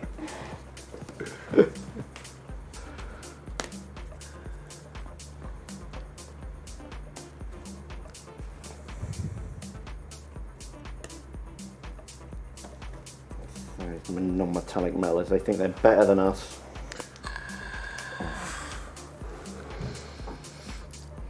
Let's show what you've done so far. Though. Oh yeah, I'm nearly just got to finish getting this base coat on, and then I can show it off because it's going to need a little while to dry.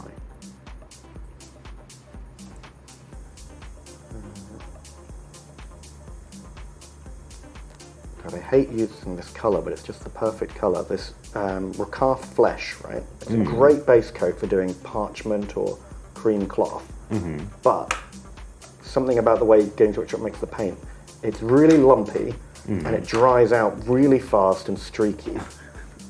So you've got to constantly thin it down and constantly mix it up and stir it. Okay, yeah, so these are the base paints. These are basically like what the old, I mean the old formulation for the old foundation foundations used to be way better than that Exactly, stuff, right? so the old Deneb stone is the paint it's replaced. And what I wouldn't give for a fresh pot of Deneb stone. Ooh. So much better than Ricard Flesh. It's always the way. You get used to a paint range and then when they change it, it's never quite the same. But yeah, some of these base paints do go super chunky, right? Actually, let's show this off. Let's show off the Pallid Witch Flesh. Pallid Witch Flesh. That's such a great name. It's so for gross. Can we show that off? I will. Look how it separates in the bottom. Look how gloopy and chunky it is. All right, TJ, we're going to show this on the little cam. Look at this gloopy. Tip it out. So it's full of lumps. Flesh. It's got like a runny brown goop in the bottom. Yeah. Every time I use it, I got to stir it up, smooth it out. It's just tedious. Pain in the arse. I've heard of some people straining their paints, like through a sieve. Really? Which, oh my god. It's not gravy. Do you sieve your gravy? Absolutely. Oh no, lumps are half the fun of gravy. No. You run it through a sieve. Yeah, absolutely. So what what we do when we do the gravy. Let's take a break, and I'll tell you about my gravy. Okay, yeah. Well, we can show the boy that we've. We'll show him quickly. Actually, we might have to take him off the stand. He'll be too high, take him won't off he? the stand. Very, very. How do you do that? He's still very early days. He's mainly base coated with a bit of highlighting on the green, but I've only been painting him 20 minutes and I've been chatting. For anyone that was here at the start of the stream, remembers this model was very plain, kind of very dark green. So a couple of layers to build it up. And a bit of a base coat. Not gone into those cracks too much. No, I've got to shade him in a minute. He is, yeah. And I've got to start wiping up the cream. Very We'll cool. get there slowly. We're getting there. Very quick painting there, Ben. Right. So I guess we'll take a little break and we'll return shortly with some more model chat. More nerd chat. See you soon. Awesome. See you in 5. Catch you in a bit.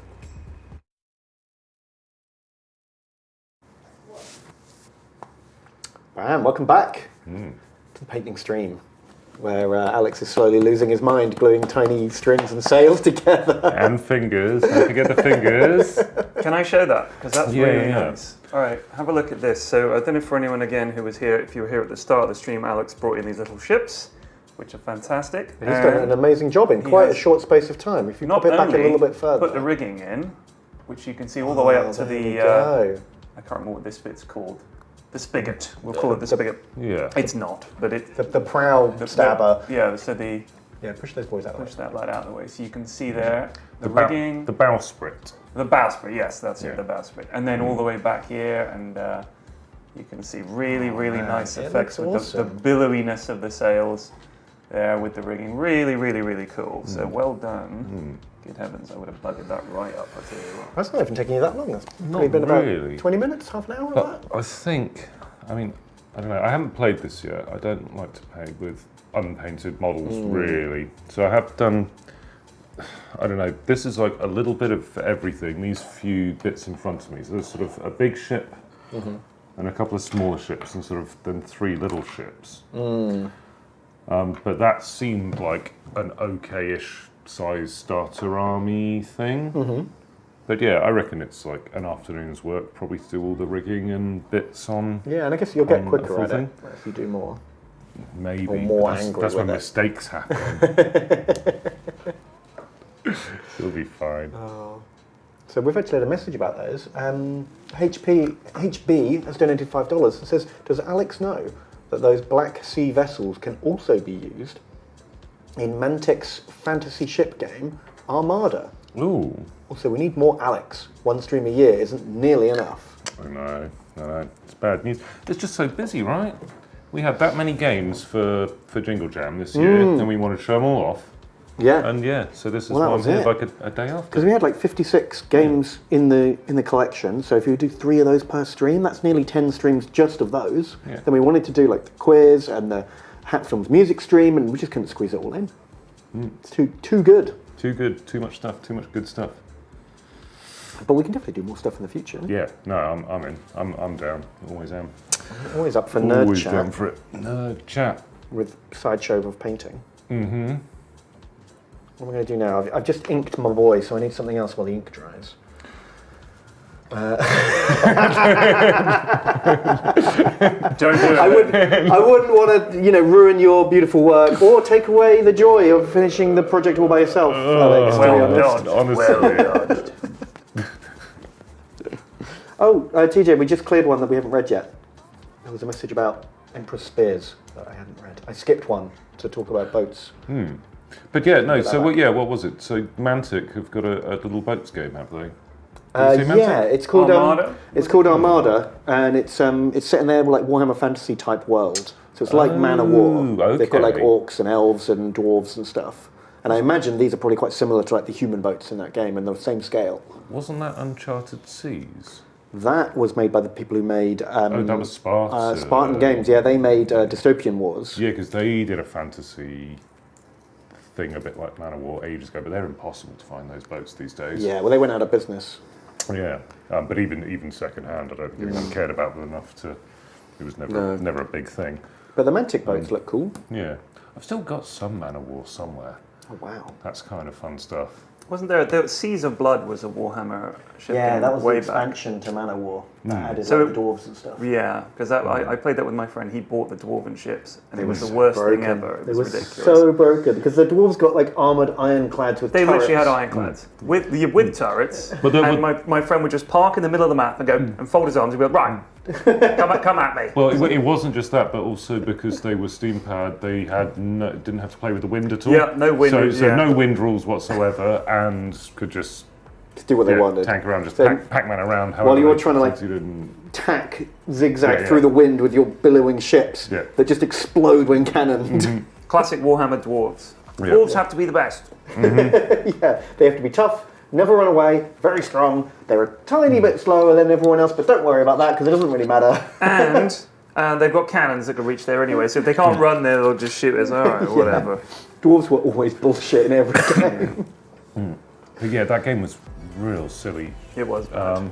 Because I mean, you could have done something cleverer with it was the bookkeeping that was the worst thing. Each boat would have an A4, or an A5 data card. Because you had to keep track of your crew and each part of your ship and all the fires and under the water hits and it was quite complicated. You'd need a table the size of this for your bookkeeping and then a table to play on as well, which was, that was kind of silly. And because I mean, you could have laminated them, but as a kid, you didn't know laminating. No, that wasn't. You didn't have home laminator's. No, I mean, you still don't.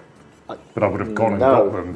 No, only a nerd. Only a complete nerd would have a home laminator. Okay. All right, I get it. But yeah, doing a little check sheet, that would have been super easy with a dry erase marker. But you would have these, just sheets covered in tiny tokens, and that and a cat. Oh my god, cat jumps on table, game over. I think that's it, you're just done. I can't remember what all those tokens were. Well, I mean, that's not a bad one if you are losing against the dwarves, I suppose. Just, you know? Exactly. Oh, in case of emergency, deploy cats. Mittens. You're going to ruin the game, let's go to the pub. Well, no, because you drop that on the dwarf side. He goes, don't worry, I remember where they all were. They were all at 0 damage. I used to play Starfleet Battles. We've spoken about this before, haven't we? We have, yeah. But did you ever play Starfleet Battles? Hex-based, obviously Star Trek game, incredibly bad. Like, it was absurdly detailed. The rulebook is literally like this, and it's like it's like being a lawyer. Okay. Like if you've ever read the Road Traffic Act, Act of 1980, subsection 153.3.3b4 drones. There's like paragraph after paragraph. Must not and cannot, like very much lawyery. And you had to reroute all your power systems every turn. You'd be like, okay, I'm going to put 4 fusion points into shields, 2 into the left engine, 3 into the right engine. That sounds kind of fun and BattleTech-y, that bit. Well, but not if you've got a bunch of red tape to go through first before you could even put stuff together. But it was more like each ship has a literal A4 sheet, and there are boxes indicating like how many shields are left here, and then you've got your energy allocations on a separate bit of paper, and as you take damage, you assign it sort of like, right, that's gone through and taken out the sensors and one of my photon banks, now we've got some hull damage sort of stuff. But when you've got anything more than 2 ships, you're suddenly looking at like, all right, that's Cruiser 4. Hold on, Some of the ships could deploy like swarms of shuttlecraft, and each shuttlecraft had its own little sheet. So you're like, okay, I'm deploying 6 shuttles. Boom, boom, boom, boom. Here's all my new sheets. And I thought the Dystopian Wars tiny flyers were bad. That was stupid. They were so stupid. They were, the tiny flyers in Dystopian Wars, which was cool, but I think did they have fuel on them? They did. They all had fuel, and every time they got shot at, if they didn't die, they could like take evasive action and burn some fuel, and they were so fiddly. Yeah. Because you had swarms of like 20 of these things. But my favourite Starfleet battle story was Tom. Oh, this is played so good. At a local games club, and he didn't have a game to play that time, and someone said, "Come play Starfleet battles with me." So he was like, "All right, I'll teach you," he said. So he told him how to use his ships, and then they lined up, and then they assigned their power, they issued their orders, they flew up to each other, and at the end of turn 1, the guy said, right then, well, I guess I win, because you didn't assign any of your power to life support, all your crew have died. Good, well done, good game. What a dick. Right? And Tom was just like, oh, okay, well, can I just like take 1 out of shields? And he was like, nope, that's that. You did it. So You lose. That's the guy who doesn't want to play games. He just wants to go back and say, "Oh, so I beat someone in Starfleet battle today on turn 1." Another notch on my bedpost. I bought myself another trophy. My great victory. Just hilarious. Sat there eating steak. Having a great evening. I earned this. I mean, these things are supposed to be simulation battles. I don't know what sort of, in what crazy universe you suddenly find yourself in charge of a fleet of spaceships. Captain, should we have power on the life support? No. You just get quantum leaped in there. Oh boy. Sam, what do I do? What do I do? Just hit some of those buttons, you'll be fine. Cool, no, you're all dead. What was the name of the computer that he always talks to on... Ziggy. Ziggy, yeah. And so Sam was obviously the time traveler, but who was the guy, I can't remember, it was that he would talk to, who would go, Ziggy says, blah, blah, blah. Sam was the guy who would... And then, because he ran around sort of Columboing around a bit, probably smoking a cigar and messing with the thing at the same time. What was his name? Al? People are saying Al. Yeah, you're right. Al was the guy who talked to Ziggy. Yeah. With his little iPad. Oh man, I've never gone back and checked that show out. I really liked it at the time, but that's because like half decent sci-fi concepts were pretty rare on TV, and you just had to. Telly was rubbish. You had to make the best of what you had. But most old 80s and 90s shows probably not worth going back to. They were garbage. I'm looking up. I'm amazed they haven't gone back and done a remake. Of Quantum Leap? Ooh. I'm sure there was something that they were doing. I can't remember what, but I'm sure there was something to do with it. Wow, look at this. Oh man, that's pretty. I do love Napoleonics. That would be one of the other things I would do, would be Napoleonics. Oh, I couldn't bring myself. I think I could play Napoleonics at a very small scale. I could do like 6 mil Napoleonics. Yeah. Where each guy is half a centimetre high. Because then you literally just like white, red, blue, black, blue, black, blue, black, like that. Yeah. Yeah. But having to paint detailed, polished, shiny buttons and straps, and you'd need hundreds of the fuckers. Yeah. I don't think I could bring myself to do it. I think also I don't find the small scale battles from that era interesting enough that I would want to do those. You want the big battles. You want the regiments. I don't know. Like, there's a bit of me that would like to play an episode of Sharp. Sharp. A little bit of sneaking around on a French fort somewhere, trying to rescue a princess. We'll shoot him from here, boys. Yeah. Sharp, you'll never make that shot. You're daft. Watch this, boys. I'll make that shot, and I'll make 3 in a minute. Oh, shit. We're going to get copyright striked in a second. Yes, that was too good. That was a bit good, wasn't it? Oh my god, there's something that really bothers me about that. Do you remember that scene where he's like, 3 shots per minute, that's what you need to do to win a battle? And they're like, that's madness. You can only make 2 shots a minute. Even the best trained troops, Sharp. This is crazy. Oh yeah?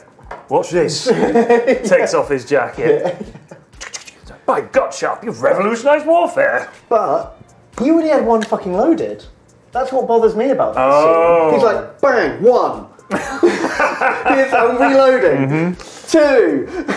Sharp, you're cheating. No, I'm not. You can't sustain that over the course of a battle because you're always going to have 1 free shot every minute, like preloaded. That's funny. Ring Road Supermarkets, who's a regular on my channel, says to look up The Robot from Buck Rogers. Which was a show that I loved when I was a kid. Easy, beasy, beasy. Yeah. It's like, what's up, Buck? Yeah. He's called Tweaky. Yeah. Oh, yeah. And they literally put him in, I think, because... I don't know, Buck Rogers in the 25th century or whatever it was. I mean, does that not look a little bit like a Star Wars kind of C-3PO thing? Oh, yeah, definitely. Yeah. I used to love this show, though. It's funny, when you're a little kid, you're like, I love Tweaky. And if you looked at it now, you're like, that fucking robot. It's the worst thing, isn't it? Yeah. I think it was lambing season, and one of the lambs had lost its mother or something, and we looked after one as kids. They just sort of brought it into the village and gave us a lamb to look after. Wow. And Mum wanted to call it Mary Lamb, and we wanted to call it Buck Rogers. I think, Buck Rogers was a way better name for a lamb for real. than Mary Lamb. Like, who the Definitely. fuck calls a lamb something's Although I feel lame like as Buck Rogers that. is a better name for like some kind of like deer fowl or Buck like, Rogers. Yeah. Because they He used to be a buck. Yeah. But it's way better than Mary. Yeah. Like. Mary had a little lamb. Mary Yeah. was not herself a little lamb. Well, Come on. exactly. Tell my mother this. All right, will do. Come on, Mummy Kay. What are you doing? I've just got Quantum Leap stuck in my head now. I remember enjoying it. My mum hated it because she hates anything where... She also hates that bit in Back to the Future where he invents rock and roll music. You know, yeah. And...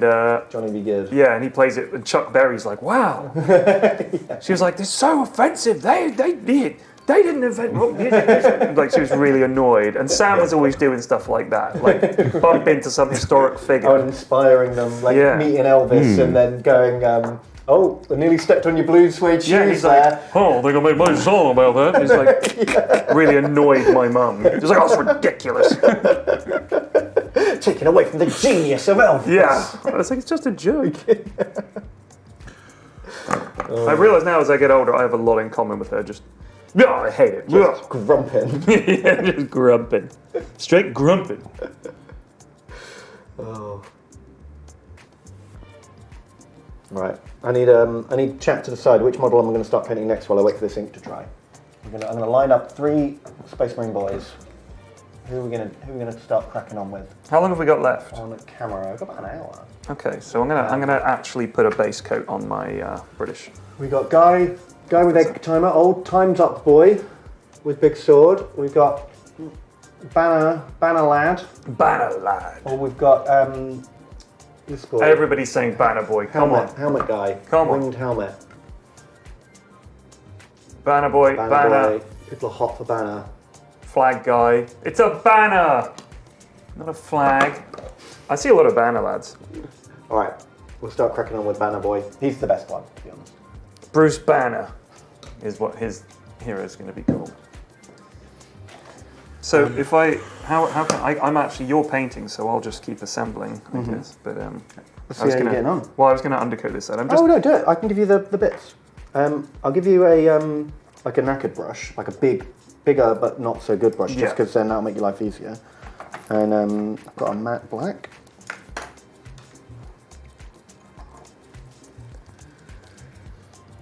So with an undercoat, it's good. Oh no, that's the gloss black. So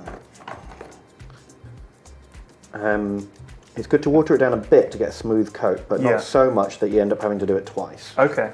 So let's see if I can get the consistency good for you. Yeah, that'll probably do. Brilliant. Thank you, Ben.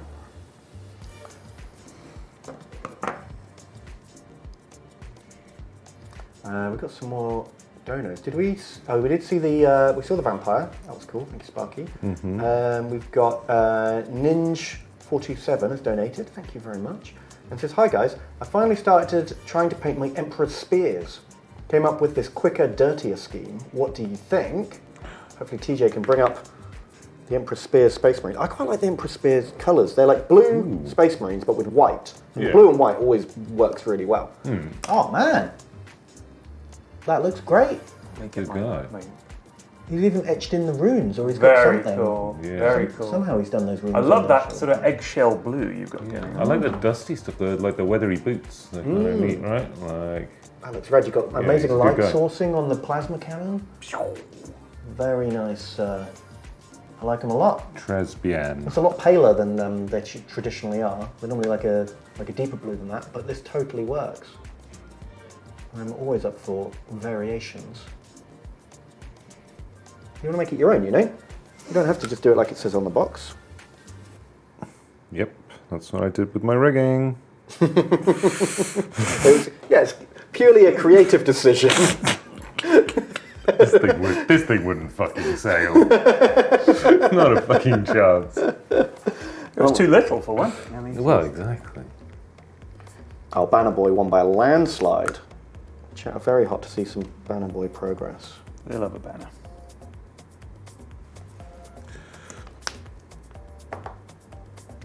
Not enough banners in war.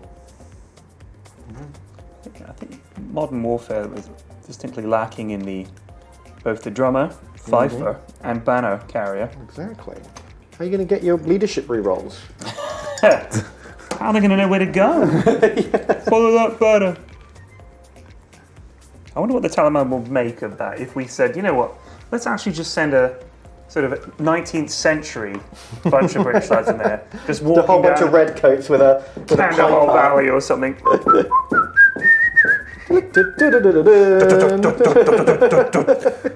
I think just intimidation factor alone would make it worth it. I mean, it didn't work when we actually did send that. You know, we lost the... Oh, yeah, we tried that one literally 200 years ago, didn't we? Yeah, good point, I've forgotten. Battle of the Hindu Kush or whatever it was called. Something's worth doing, it's worth doing twice. The Khyber Pass, all that kind of stuff. I do watch those, is it tabs? Or it's not tabs, it's something else where they recreate, like, what if we had 1,000 Spartans versus 1,000,000 zombies, you know, that kind of thing. Oh, those kind of games. There's a whole bunch of them, like different like battle simulator games. Tabs is the googly eyes one. Yeah. Right, that's the one I played with Ben, with Tom. Yeah. And I think with you, didn't we do some kind of game of horse or something where it was like we a might have done knockout a while thing? back, yeah. Yeah. And then, let me think. So no, it's more like a sort of simulation thing. Ultimate Epic Battle Simulator? Yeah, I think it might be Could have that. been that one, yeah. There's a whole bunch of them. It's like a mini subgenre. But there was one where it was knights in shining armor versus a single longbowman, but Right. he had the highest possible fire rate. Like just cranked him up to He like just a went machine gun time. Like that, like it was just, when he was firing the arrows, it was just a wall of arrows. They did get him in the end, but a lot of dead. Maybe he started with his bow loaded. Ah, that's the trick. What a fucking hack. What a pro. He's been watching Sharp.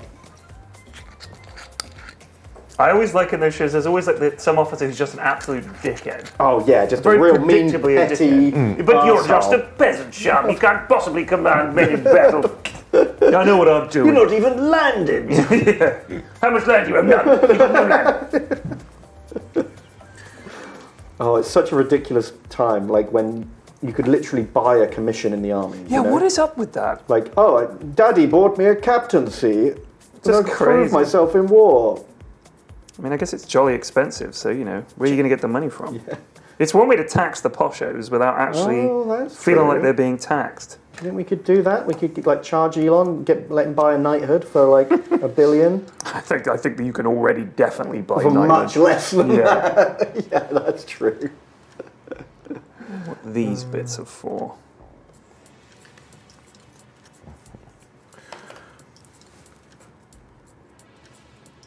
Right, I think I'm done.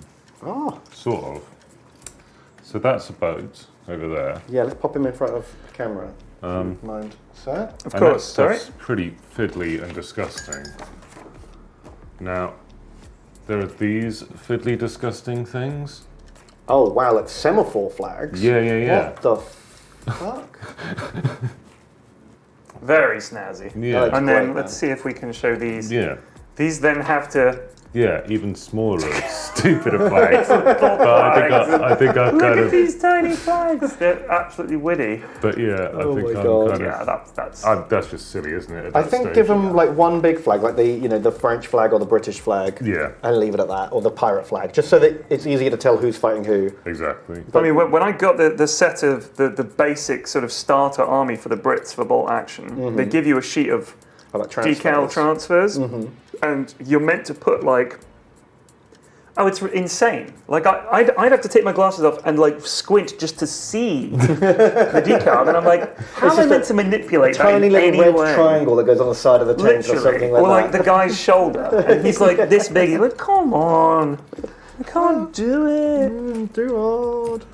I like transfers. Ever since there's a product you can buy called Microsol and Microset, Oh, yeah. which I only found out about a couple of years ago, and they're amazing.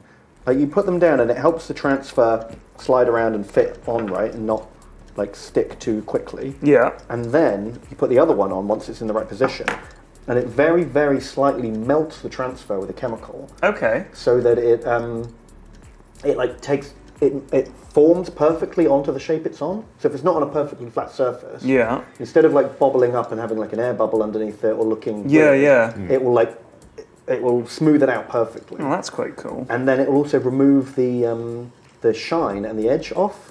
So it honestly makes it look like it's painted on rather than like a transfer. I never used to use transfers because they always looked a bit shit. Until they won you over. But now I use those and they look amazing and I love it. Highly recommend. Yeah, that stuff is game changing, right? Like, and then actually you start questioning the quality of transfers as well.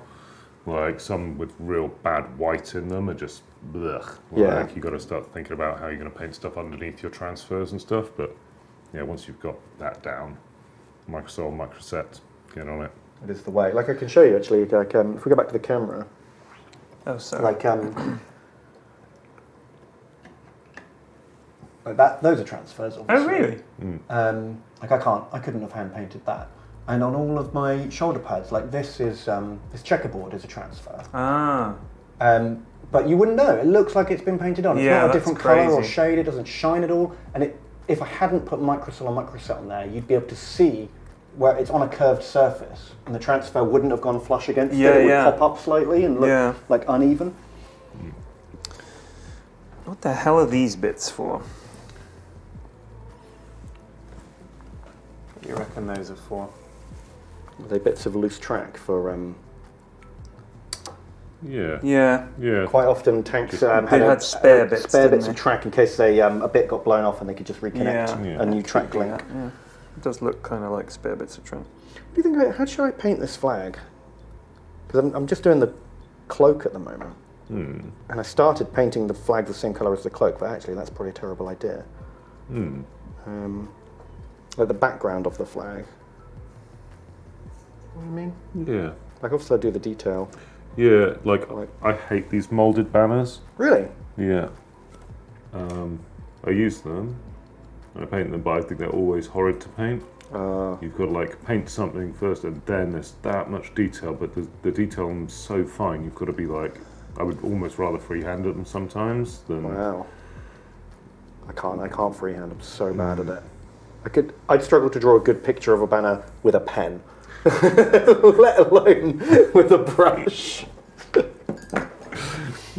It's fun. You just do like a fun-looking guy, like a goofy dude. Like a smiley face. Yeah, like a... I could do that. Stickman. Yeah, Stickman. Fighting like some stuff on the Golden Throne. Doing stuff like it would look like something like when I was 8 and I was bored at school and I was doodling in the corner of my workbook about like some guy battling a monster. It would look like that. Oh, your chapter banner really captured the moment. This is the best drawing we've got. I'm going to stick it on the pole, and we'll all carry it around. Be very proud of it. This banner was done by Brother Arcturus. He's taken off frontline duty after the bolt around to the head, and this is how he serves a chapter now. Arcturus. It's art therapy. Age 450. Very nice. Put it on the fridge.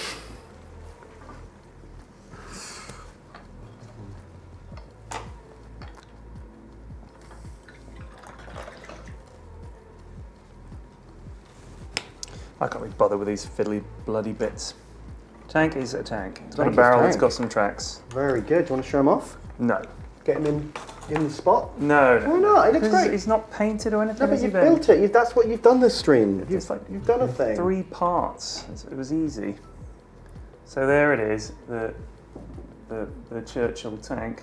It's resin, which is nice. Ah, shit. Okay.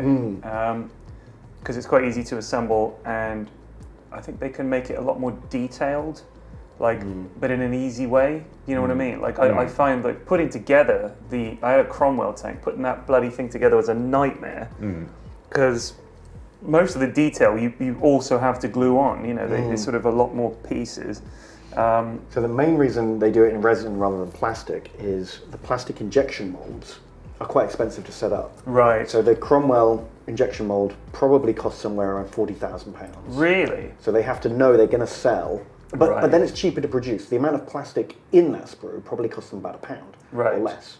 Whereas this resin would have been like 5 times the amount. But the setup costs for a resin mold are in the hundreds rather than in the tens of thousands. So for models they're going to sell thousands and thousands and thousands of, make them in plastic. That makes sense, Models they're going to sell a handful of, you make them in resin or metal. So is that why my Dad's Army set, the set of Dad's Army lads, is literally, they're all metal? One-piece metal models. You're not going to sell 100,000 of these lads. Exactly. Even though everyone should own them. They are fantastic.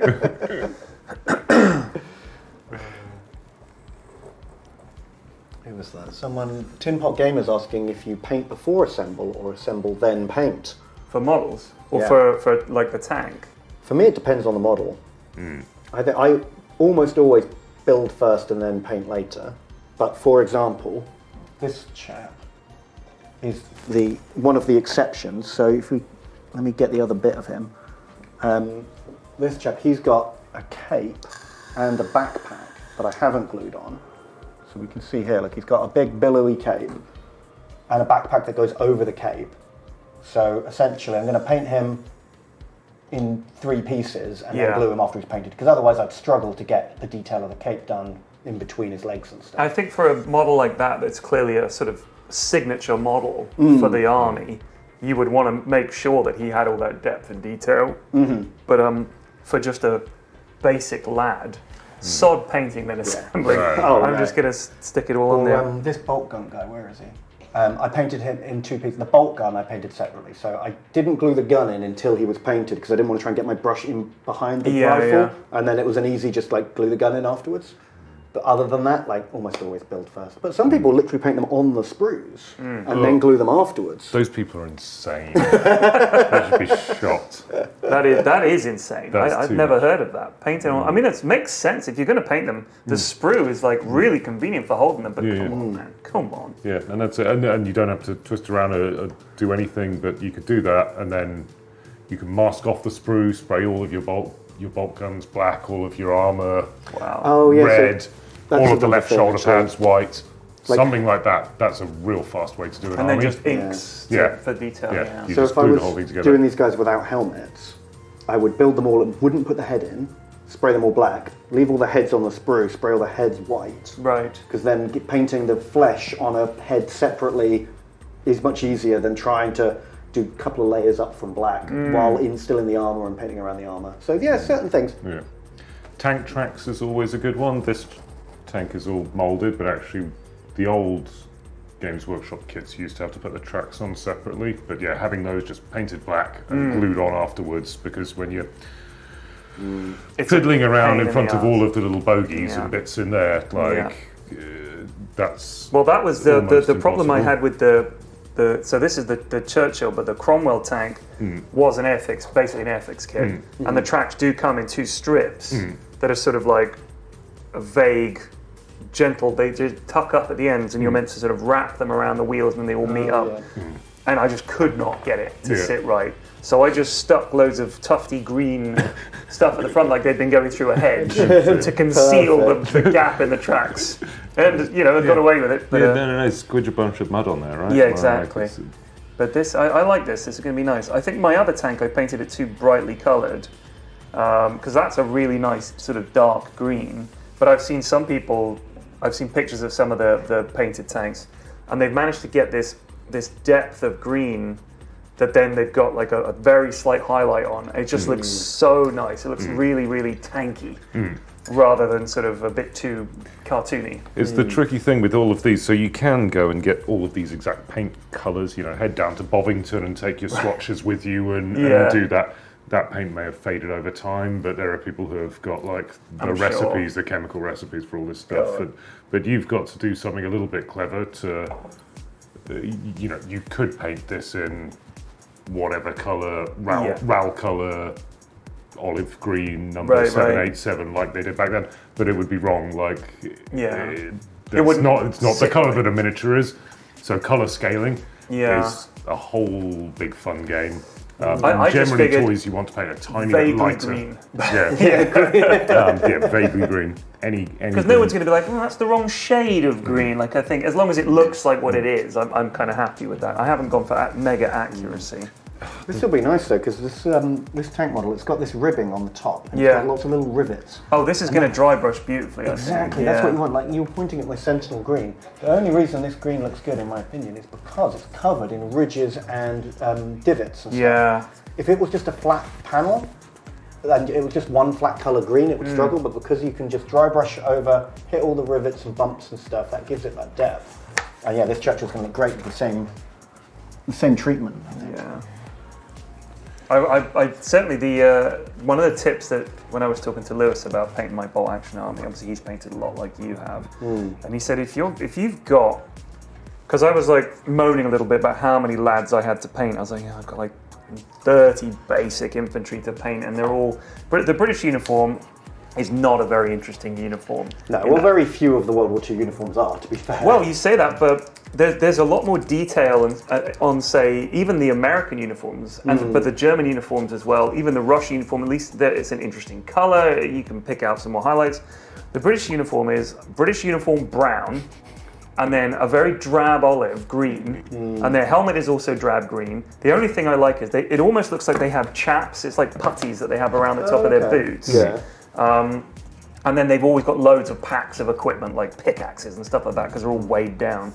But it is still an awful lot of basically variations on an olive theme. You know, that is like that was their period, their olive period. So it's just kind of boring. But then he said, if you're going to do like 30 basic lads, do 10 and then reward yourself in a way by then painting the machine a tank gun team or exactly. officer or something. Yeah, and that definitely helped me get through because I did that. I was always also thinking, I want to paint my SAS lads like they've got all camo and one of them's wearing a kilt, one of them's got a jumper on, you know. Yeah. With a bit of luck as well, your elite troops are going to be the ones that spend the most time on the battlefield and you'll be looking at the longest. Yeah. You want them to look good, so paint them last once you've got to grips with painting that army as well. That's a good point. Although my SAS died when I played them.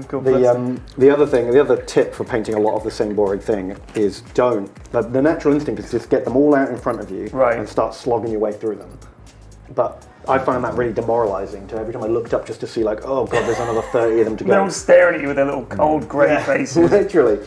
So what I do now is I just decide, okay, I'm going to paint 8 or whatever for you is the right number. Right. Put all the rest away. Just have the 8 guys on your bench. Get through all of those. Get them all done. And then pack them away, and then stop or do something else. Yeah. Paint an officer or a medic or something like that. Then get another squad out. Because then it feels like you're achieving smaller goals rather than just seeing a sea of grey models that are barely done. And keep your ones you have painted out. You know, like when I look up here, there's 10 guys that are already finished, and that raises morale. Yeah.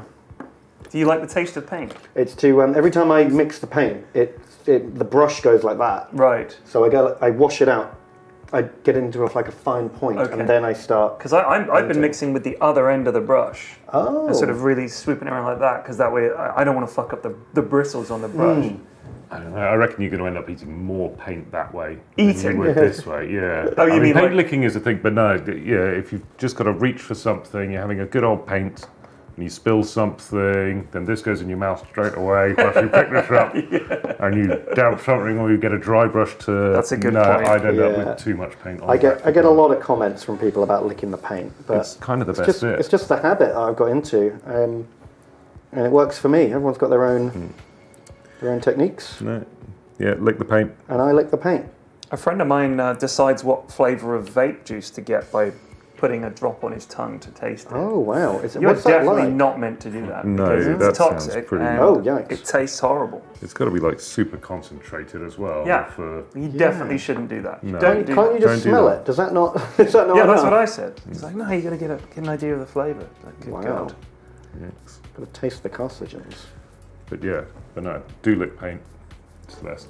Well, that's the thing. I'm not actually licking paint. I'm washing the brush off and then just. There's a tiny bit of paint water, I guess, is going in my mouth, but just about making brush pointy. Everybody likes it. I think chat is pretty much undecided. I bet it's probably a 50-50 as to those who get really wound up in chat about us licking paint. I don't think they care. Do you lick the paint? But let's find out. I want to know what percentage of chat. Do you lick the paint, or does it upset them when we lick the paint? Yes. Which is a more interesting poll. Maybe they're upset because they wish they were licking the paint. Oh, they're jealous. It's all jealousy. I kind of am. All this talking about is making me hungry now. I'm just going to tuck into some of this delicious super glue.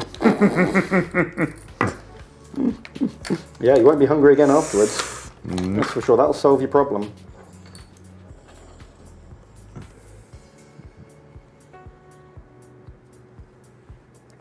We've got a few more donations. We've got Trans-Neptunian Object has donated. That's a nice name. That's good. And they say, hey, Battle Boys, here's my latest model. It's no Titanicus, but... ... TJ, please, let me see the Trans-Neptunian miniature.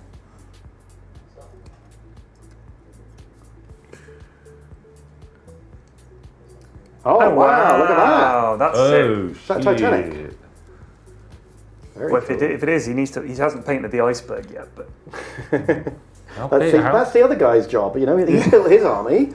That's for the Titanic versus Iceberg board game. Yeah. How big was that? I'm painting both sides, period. Jeez. Very cool. Yeah, I did a Titanic model once, I think. Oh, yeah? Yeah, that was kind of a fun thing. What kind of scale was it? 1 to 1? It was basically the same scale as the dystopian war stuff, 1 to okay, so it was about 1,200 or something. About 6 inches long or something. Yeah, was it? yeah. Cool. But yeah, that was kind of a cool thing. At least you didn't have to paint that many lifeboats. No. That saved some time. Brutal. Sorry. People died, Ben. Too soon, Ben.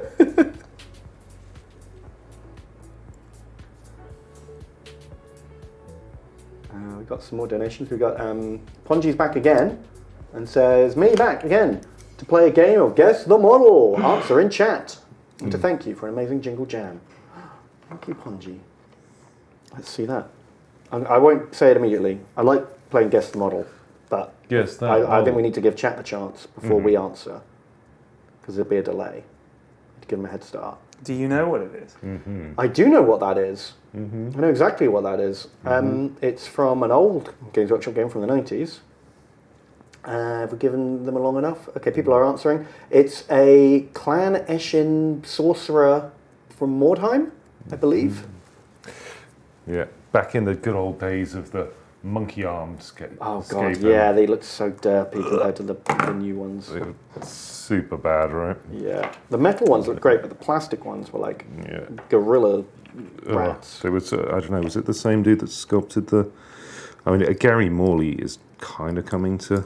Yeah, it could easily have been him. I mean, he did okay orcs, but everything else he did just looked stupid. Yeah, Games Workshop do big, I mean, this heroic scale, big faces, big hands, big weapons, but... Yeah, you've got to draw a line somewhere. Yeah, really, those and the high elves and the... Gross. Poll's nearly done. 55% of chat lick the paint. Pretty good. We're on the right side of history, Alex. That's the important thing to remember. We're making history. We're influencing history. That's a good thing or a bad thing. For better or worse, we're leaving our mark on the hobby. Yes.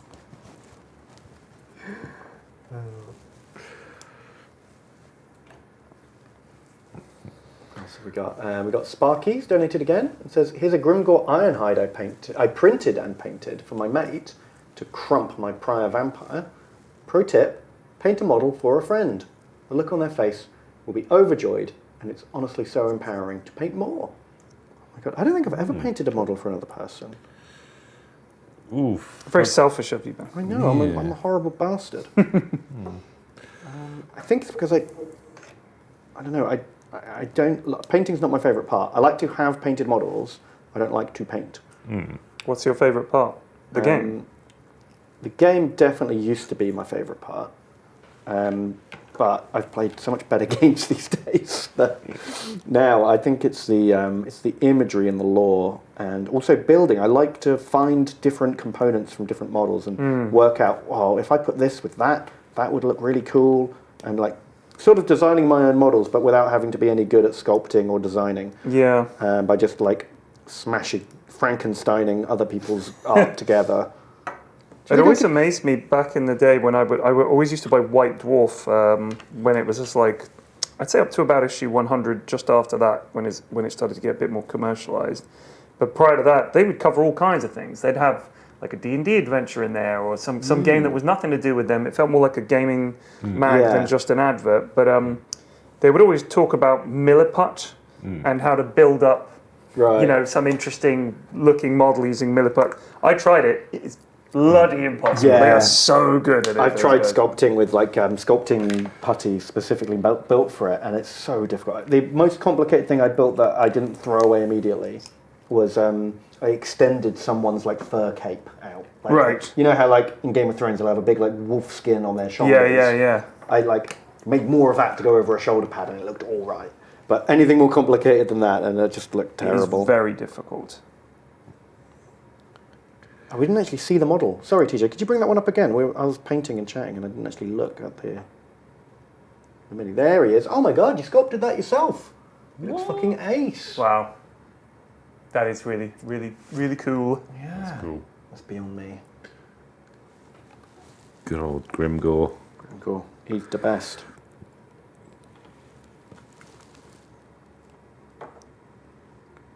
Grimgore is the biggest and the strongest.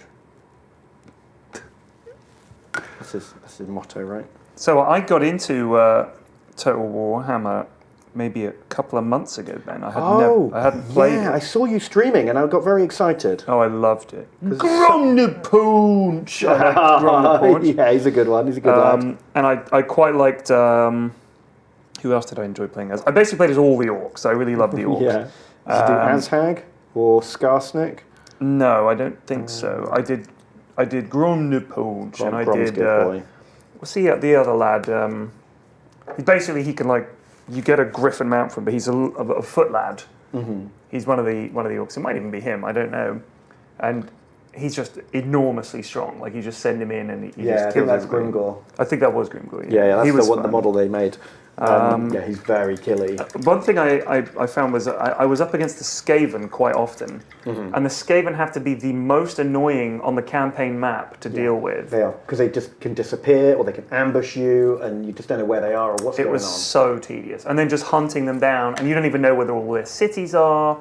You see something raised on the other side of the map, and suddenly, there's Skaven there. I was like, these bloody Skaven. I quite liked fighting pretty much anyone but the Skaven. Yeah. They are a pain. I mean, in the battles they are annoying, where you get the warp fire throwing lads and all that, and it's just oh my God, it's a lot of firepower. Rinsing my lads. But I like the sort of stone idol things that you could get. They were fun. The big orc rock monsters. Yeah, cool. The orc army was fun. Really fun. I like the squigs. They were one of my favourite orc units. Squigs. I'm trying to think which other ones I played as. I kind of tried to play as the mummies. What are they called? Oh yeah, the Tomb Kings. Yeah, I found them quite hard early on. They are very difficult because they basically play a completely different game to everyone else. They can't.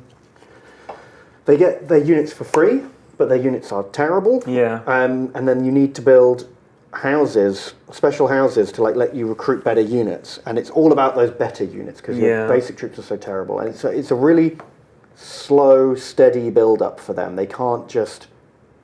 you're basically 30, 40 turns in before you could play properly. I found them a little bit tedious. Yeah. But a lot of people love them. But I also quite like the Empire, playing as the Empire. I found quite fun. Just their troops are interesting, and you get some good lads. They've got a lot of variety. Yeah. They're pretty cool. I like them all, if for different reasons, to be honest. They've all got their charms. I like them all. The undead are fun. Looking forward to Warhammer 3. Oh, yeah. That's going to have Chaos Demons in. Yeah, that did look really good. I think the only campaign I didn't enjoy was Chaos Warriors.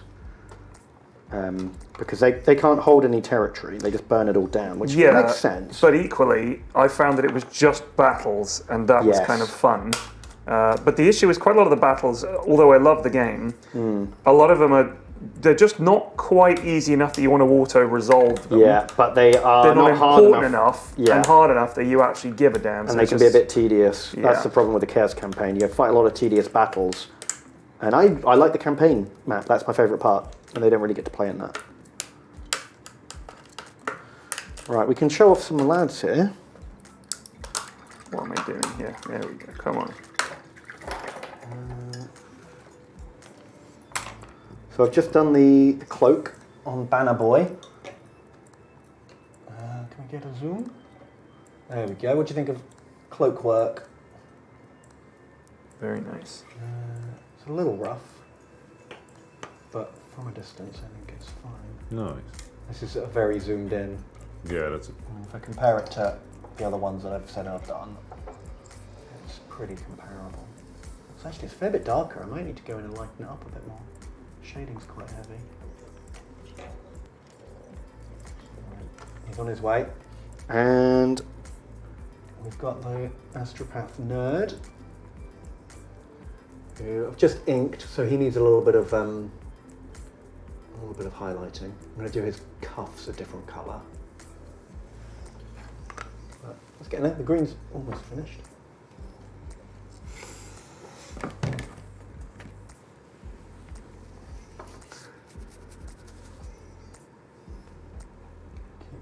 Keep on plugging away. What else have we got? We've got Aflaf has donated $10. Thank you, Aflaf. Said I love the Jingle Jam, especially the Rust stream and the Civ 6 stream. Thank you. Rust stream was great fun. Fantastic job by all at the Yogscast, and what an amazing amount of money raised. Hope you have an awesome Christmas and New Year. Thank you, Aflaf. I didn't get a chance to watch the Rust stream yet. How did it go? Oh, it was great. Yeah, it was like quite a long time in the planning, and it was not on my part. I did bugger all, man. Like me and Spiff and Wilson had just turn up, and a bunch of the lads on my Discord, like a whole bunch of them, have been building this world using Rust as basically a framework. And they had all custom assets, and they built all these cool buildings, and people do all this artwork that you can, stick in the game. So there's posters everywhere and billboards, and the artwork is all like Yog stuff, and lots of, throwback sort of references and things like that. And on top of that, they then write this huge plot, sort of adventure. So it's almost like playing an RPG. Right. But there's no games master like visible. So it's like you're sort of people will come up and, you'll have your sort of characters that say, you must go into the town, and sort of leading the way. But generally, it's just a slightly chaotic live action sort of role-playing thing. It was amazing. I mean, they built so many things. They had like guests on it, like Code Miko was on it, and a bunch of the Dota guys were on it. And yeah, it was crazy. That's really cool. And they love doing it. I mean, it's like, they spend weeks planning it, and then when it all comes together, I think it's very satisfying. So it was a really fun stream. If you did catch it, I hope you enjoyed it. Yeah, I'm going to have to go back and check it out. Sounds really fun. I mean, me and Spiff and Wilsonator I remember the first time we did it, Wilsonator said he plays Rust, right? That's his game. He's very good at Rust. Very good. But he's played a lot of it, and I know that he said, I have never seen anything like this in Rust before. I had no idea this was a thing that people could do with it. Oh. Like it was a kind of like blew his mind. Oh, it's nice to have Wilsonator involved in stuff. He doesn't get He's a lovely lad. Do a lot with the other Yogs very often. But he is a really lovely lad. I like him a lot.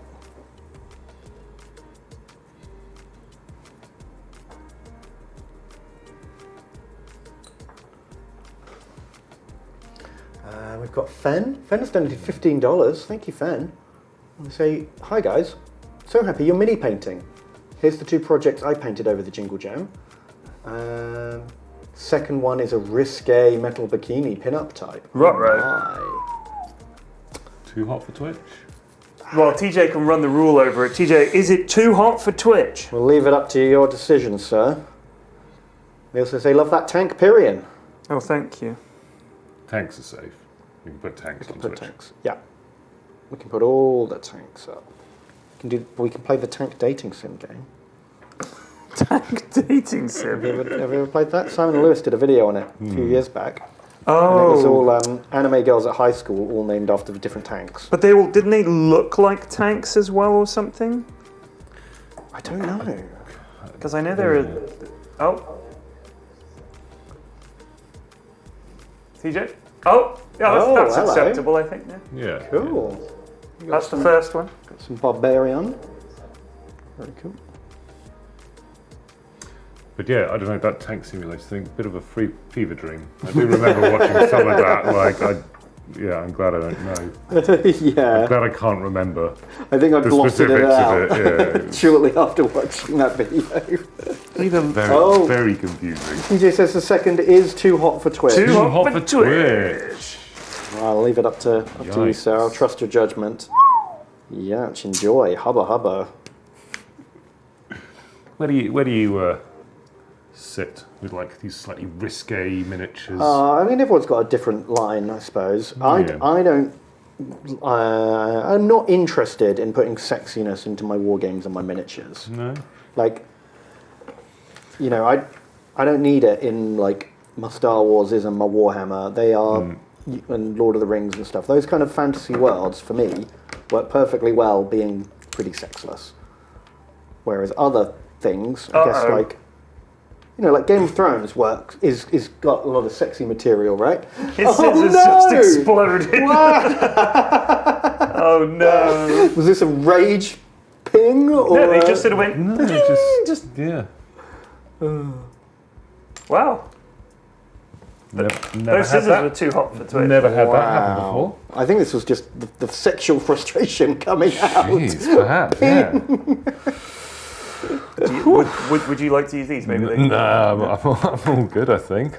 Is that you done for the day? Yeah, that's enough rigging for me and probably all of you guys at home as well. That old saying in miniature making: when you break the scissors, it's over. It's time to stop. Take a break. Damn. I'm one base short, annoyingly. Oh, that is nice. I must have left it in the box, so he just has to. He'll wait. But I don't particularly like the model.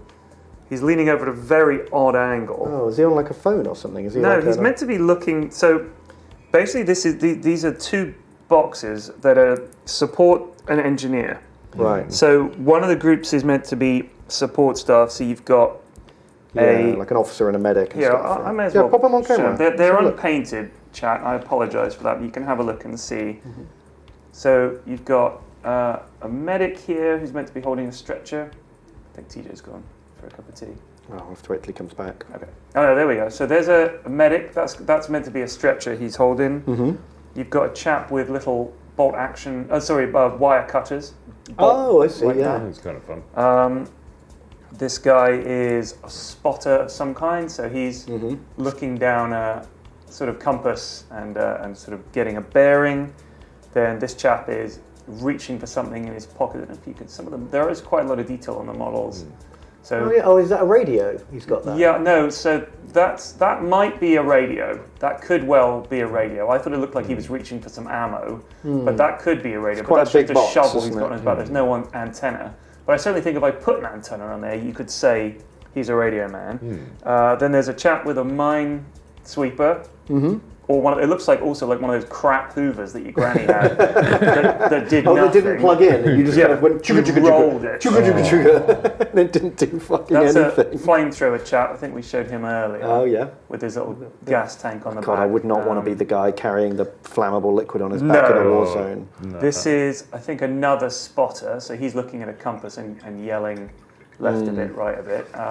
But he's also got a big old backpack, so he could kind of be a radio man. But I think the reason that they've got these big radios is because they're not radio men so much as forward observers. They're meant to be forward observers. So this guy's just one of the lads who's with the forward observers because they always have a sort of a chum with them. This guy looks like he's about to detonate something, like he's turning the charge. So I think he's just an engineer who's like, Jack Clear, we're going to blow the bridge. And then this model, look at the angle he's leaning over. Ooh. I mean, obviously that could be corrected, but I just don't really care for it. It's a bit odd.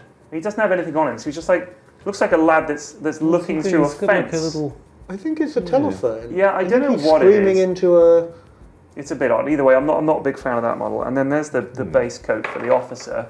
You can't really see what he's like yet, but he's got a fabulous mustache. He's got an amazing mustache. Excellent hat and binoculars. And yes, right, chaps, right over the top, like that. So pointing at an important piece of paper. Very important piece of paper.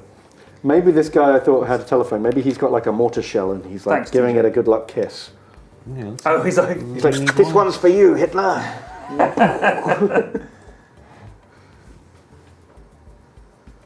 So yeah, there's obviously a huge difference, I think, between World War II miniatures and this kind of stuff. Oh god, yeah. Well, Space Marines are big lads. They are, but it's also, I think there's just more variety. In all honesty, I'm fascinated by the era. I know that when I showed Bolt Action to Tom, he said, because they also do a game that's basically set after the war, if it had been continued. Yeah, so there's Conflict 47, which is like a sci-fi pulp weird war version. So you can use all the World War II stuff, but also like mech suits and power armor and war dogs and things like that. That is one of the things they have. Yeah, there's all kinds of bonkers stuff in it, and Tesla cannons, dreadnoughts, and Tesla cannons and things. And Tom was like, I think I'd like that more. Yeah, that I think is more fun, just because you get some wackier stuff, you get a bit more variety. It's not just 100 guys with rifles on each side. But I think like I said, if it's an era that you really enjoy. Oh yeah. I don't know why, but I'm fascinated by it. No, it's perfect. I mean, there's a bunch of historical games I like to play too. Like I like the old ancients. I like Greeks and Romans and that kind of stuff. But there's nothing wrong with historical gaming. It does lack some of the variety, but if you like it, that's not a problem. Oddly enough, I think it's considered less cool. Somehow. There is something less cool than Warhammer. Yeah. Yeah. I don't think but I think, when we're all at the bottom of the cool barrel, saying which one is slightly more or less cool than the other one is... turns out my shit stinks slightly less bad than your shit. That's pretty much where we're at.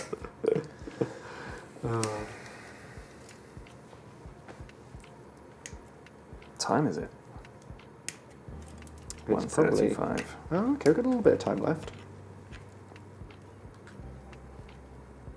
British Hour has donated. Thank you very much. And they say some inspiration here for you, Pyrion. And they've sent a link. Let's see if TJ can bring that up for us. I know British Hour. He's on my stream quite often. I imagine he's got some Brits. Let's have a caveman tabletop game. They do exist. I've played like a woolly mammoth hunting caveman miniatures game before. Yeah, Cadillacs versus dinosaurs. They made a game of. That was a good one. Yeah. Very historical. Yeah, kind of historical. Kind of. Dinosaurs from history, and Cadillacs are also from history. Yeah. Cadillacs and dinosaurs. Yeah, there was like a. It was a comic as well. Yeah, it was. Yeah, the comic. It was very odd. Yeah. I didn't quite understand where they were coming from. Just like crazy pulpy stuff, wasn't it? But kind of fun. Yeah, there was one, I can't remember. Someone tried to do like a really good prehistoric-y thing that I quite fancied. I'm quite partial to the odd dinosaur here and there. Yeah. Like I think they're kind of good. They'd be fun miniatures for sure. But you could do like a Land That Time Forgot kind of thing, couldn't you? Because I kind of want cavemen and dinosaurs together, even though they're millions of years apart. I think that's just kind of more fun. Yeah, stick them all together. Jurassic Park did. Have you seen this, That's true. This new... I haven't seen the new one. This new prologue thing. Yeah. So the prologue trailer for the new one, very, very historically inaccurate. Terrible. TJ, you see the comment from British Ewa at the top? It's like a Reddit gallery. Is there any chance that we could bring that up? The top comment. Okay. This is inspiration for me, so hopefully this will be his British Army or British chaps. Someone in chat mentioned Play Lost Valley of the Dinosaurs. I bought that off eBay. It's like an old 90s board game with a volcano and dinosaurs and explorers who have to go in and steal Aztec gold. Yeah, and the lava was a little red tiles that made their way across the board. I've been playing it with my boy. Oh, here we go then. Oh, that's Conflict 47. I know, these are Warhammer Imperial Guardsmen, but with British gas mask helmets added on top. These are the Death Corps of Krieg that he's remodeled into like space bricks. Oh, because that's a plasma rifle, isn't it? That's right. Right. Oh man, that's pretty cool. It's cool. Thank you, TJ. From the world of Albion 44. But yeah, no, Lost Files and Dinosaurs, fantastic. Best game out there. All the dinosaurs look like they're wearing lipstick. Yep, they've got eyes pointing in different directions. Pre-painted super badly. Yeah, I've got a copy of that. You've got to flap the pterodactyl to pick people up. And the pterodactyl's got a pinchy mouth to pick them up. And the instructions even say, warning, pterodactyls did not really have teeth. We have added teeth texture to make them grip better. Really? Wow. Yeah. They went out of their way to explain the historical inaccuracies of British explorers getting eaten by dinosaurs. and still doesn't explain quite how the bullets or ammunition works. Like just a few big game mechanics. So just give me a sentence about that. Don't worry about it. No, don't worry about it. Just make up your own rules for that. Just go bang. Yeah, I'm sure it never explains any of that. Certainly in the edition I've got, because it's had a few editions. It probably has, yeah. The one I've got, it says you can throw away an ammo to push a dinosaur one space. Yeah. You scare it off. Yeah, I think I had to find that on Board Game Geek at some point, but it's definitely not in my copy. Oh, Christ. What a website that is, by the way. Oh, I love Board Game Geek. Yeah. When used in moderation, it's very useful. You can say that of almost any website, I suppose. What else have we got? We got Warren45 has donated. Says, love this stream. Thanks for the jingle jam. Everyone knows you have to lick the paint to be a real hobbyist. Exactly. Oh, Warren, you're on the right side. Well done. Blackjack has also donated. Thank you. Says, taking a break from studying, pleasantly surprised to catch you guys painting. Here's a sword brethren I painted between exams last week. Shouldn't you have been revising? Between exams? Maybe he was doing an exam on sword brethren. Also, you always tell yourself you don't want to over-revise. Yeah, I don't want to push out vital information. I don't want to over-revise. It's a dangerous problem at the universities around the world. Yeah, I'm going to put People these on learning this too nice much. flat bit here, maybe. I'm going to put it there. There we go. Oh, he looks rad. Oh, nice. I always like the Space Knight vibe. Yeah. Oh boy, nice dusty boots too. Big old dust boots. I never end up doing it on mine, I always forget. And then when I finish them, I'm like, can I go back and do the weathering? Nah, that's just more work. They're done. Yeah. Yeah, the path of least resistance, right? Get them done, move on to more, then have more toys.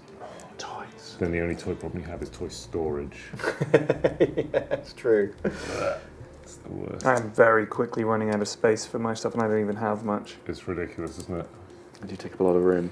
Yeah, these guys, really not looking forward to finding a way to store them. Oh, yeah, they're so delicate. Or moving them around or anything, but Yeah. super fragile, super skinny, spindly. These are just going to have to go You're going to have to get some foam boxes. in a cabinet and never get touched again. Yeah, display piece only. Do not consume. Yeah. I don't know, playing at home would be fine. You just get them out, shove them around, smoke some cigars and drink some port and a bunch of rum. You could get a little bottle for each one to store them in. And then when it's time to play, Break out your best toys.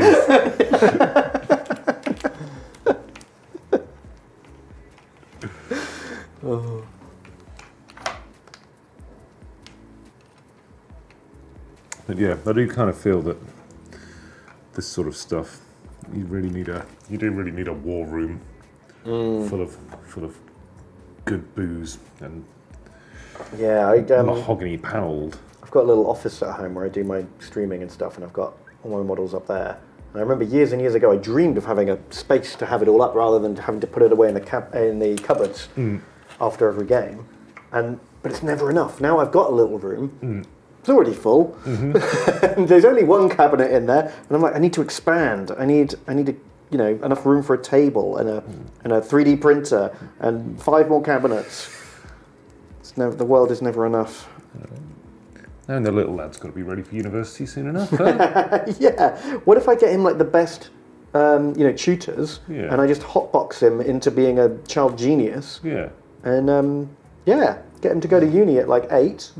And kids love camping and stuff. You just put them out, just build a tree house or whatever, then you get a whole extra room. Now that is genius. Exactly, at least in the summer. Yeah, I'll build him a tree house. Yeah. Amazing. Just live in there for a while. Get them used to. Daddy's toys need your room. Now get in the treehouse I made you. Badly. Awfully made treehouse. Yeah, I pinned it with paper clips, just like I do my miniatures. I'm sure it'll be fine. Stop complaining about splinters. You'll grow calluses, all right? Just keep climbing. You're lucky you find birds' eggs for breakfast. Don't eat them all at once, though. They're going to have to last you. Or winter. Look like you're doing something very, very technical over there. Oh, it's just tiny, tiny pieces of metal being super glued onto things, and it's like... Oh, yeah. Always hold them on for an extra minute longer than you think, because... It's just, I have very shaky fingers anyway, so I find it very hard to do the really delicate stuff. And I bought some tweezers to try to help me, but then I either over squeeze and it end up pinging somewhere across the kitchen. There's some tiny, I'm like, nobody move! Nobody move, there's a tiny, tiny machine gun somewhere on the floor. I remember Alex used to run a War Games shop, and you managed to quite cleverly find the exact shade of grey for your carpet that perfectly matched this common sprue grey. And that was it. You dropped a piece. It was gone forever. It was gone forever. But I'm sure all the Games Workshops used to have the same colour, same grey colour carpet tile. For a couple of years, they had bright red carpet tiles, yeah. and that was perfect because you would instantly find anything you dropped. But then they switched to the grey, and that was the end of it. Yeah, my hobby room has got a hardwood floor in it. Mm-hmm. So that's impossible because you drop something in there and it can skitter for miles. The skittering. Yeah, you can hear it. Yeah, exactly. And then the dog hears it. I'm not sure. I was reading something, listening to someone. The idea of sending out a search party anyway. So if you do ever drop a piece of Lego, or a little piece of toy soldier, then you've really just got to double down on it and just drop another piece. Oh, really? Yeah, and just send out a search party for it. Oh, wow, and then there's a small chance it will bounce in exactly the same direction. Exactly, I mean, you take another one of those very rare bits, but you just watch where it goes this time. Wow, that's a bold strategy. It is a bold strategy, but I don't mind it. Does it work? Have you used it? I don't know, I mean, not with toy soldiers, because generally you haven't got millions to do, but if I had like a huge box of nuts and bolts. Right. Well, fuck it, I'll just drop another one of those and see where it goes, right? What I tend to do is, I know that there is a tendency to try to catch it, isn't there? Yes. But I think then you lose sight of it. So what I do is I freeze and just try to watch it and try to get an impression of which way it went and listen. And I think, okay, I think that went under the sofa. And then I get my phone, and if you put the torch on and rest it on the ground, it sort of gives a big shadow to everything on the ground. It does. You do realize how much dust there is on the floor. Yeah. But you sort of pan it back and forth like a searchlight, and it'll sometimes it'll just jump out at you. Yeah, smart. Neat. Or, I mean, if you really want to find pieces of Lego, you just have to take your shoes off. Exactly. Go around You will only a matter of time. Yeah, my strategy that I don't recommend is to go, whoa, and then just bat it while you're trying to catch it. And really just send it flying. Send it right under the oven. But I mean, we've all done that, right? You're cooking and you drop a glass, and the first thing you do is stick your foot out or drop a knife, and you just just try and catch that knife. Fucking stupid idea. Yeah. I think I dropped a very heavy iron skillet one time. I decided I was going to try and catch it. I went to break its fall, and it cracked me right on the foot. I was like, ah! Why didn't I let it just fall? Exactly. I mean, if it was going to destroy your imported marble kitchen floor, fair enough. But it would actually be easier to fix the foot than the fall. But yeah, generally, just let that thing fall, right? Yeah. Well, there's no time to think. You just gotta act.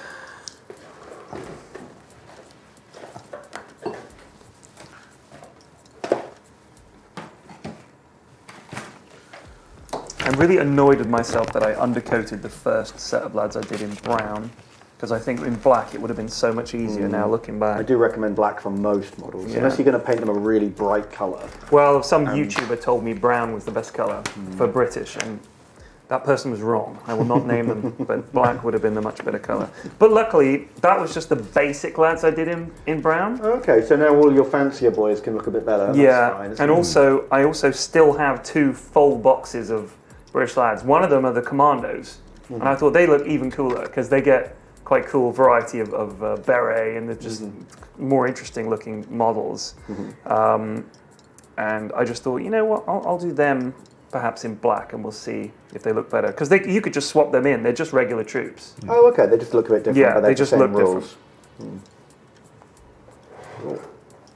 Well, it's nice to always have some slightly different looking models, so that if when you make your army list or you play a game, if you can have one unit as veterans and one unit as regular, right? It's nice to be able to identify which ones are the more experienced troops or the less experienced troops, just by having a little visual cue. So like the commandos, those guys are the veterans. These two units are regulars, and the commandos should be the veteran lads. Yeah, exactly. That makes sense. Skulls on the bases of your veterans. Or just the 100-yard stare. You very carefully painted. Carefully paint 100-yard stare. Yeah. Trick is just not to let the pupil touch the top or bottom of the eyelid. Just straight in there. So like horrifying. Good. I didn't do any eyes on my guys. There's no way I'm getting in there to do eyes. I don't tend to do eyes. Models are too small. My hands are too old. I do have a brush. It looks like it's like 3 bristles. Right. So it's conceivable that I could do it, but I just used it for insignia and doing the gunmetal highlights on weapons and stuff like that. But yeah, I can't do eyes. That's ridiculous. It depends on the model. Like I've got some lizard men that have got real big eyes, which I'll do the eyes on them. Yeah, they've got big googly eyes. I mean, I'd even be tempted to get some of those googly-eyed and just stick those on them. I would love that. Imagine an army of googly-eyed lizard men coming over the hill at you. What was that? Someone did they'd used.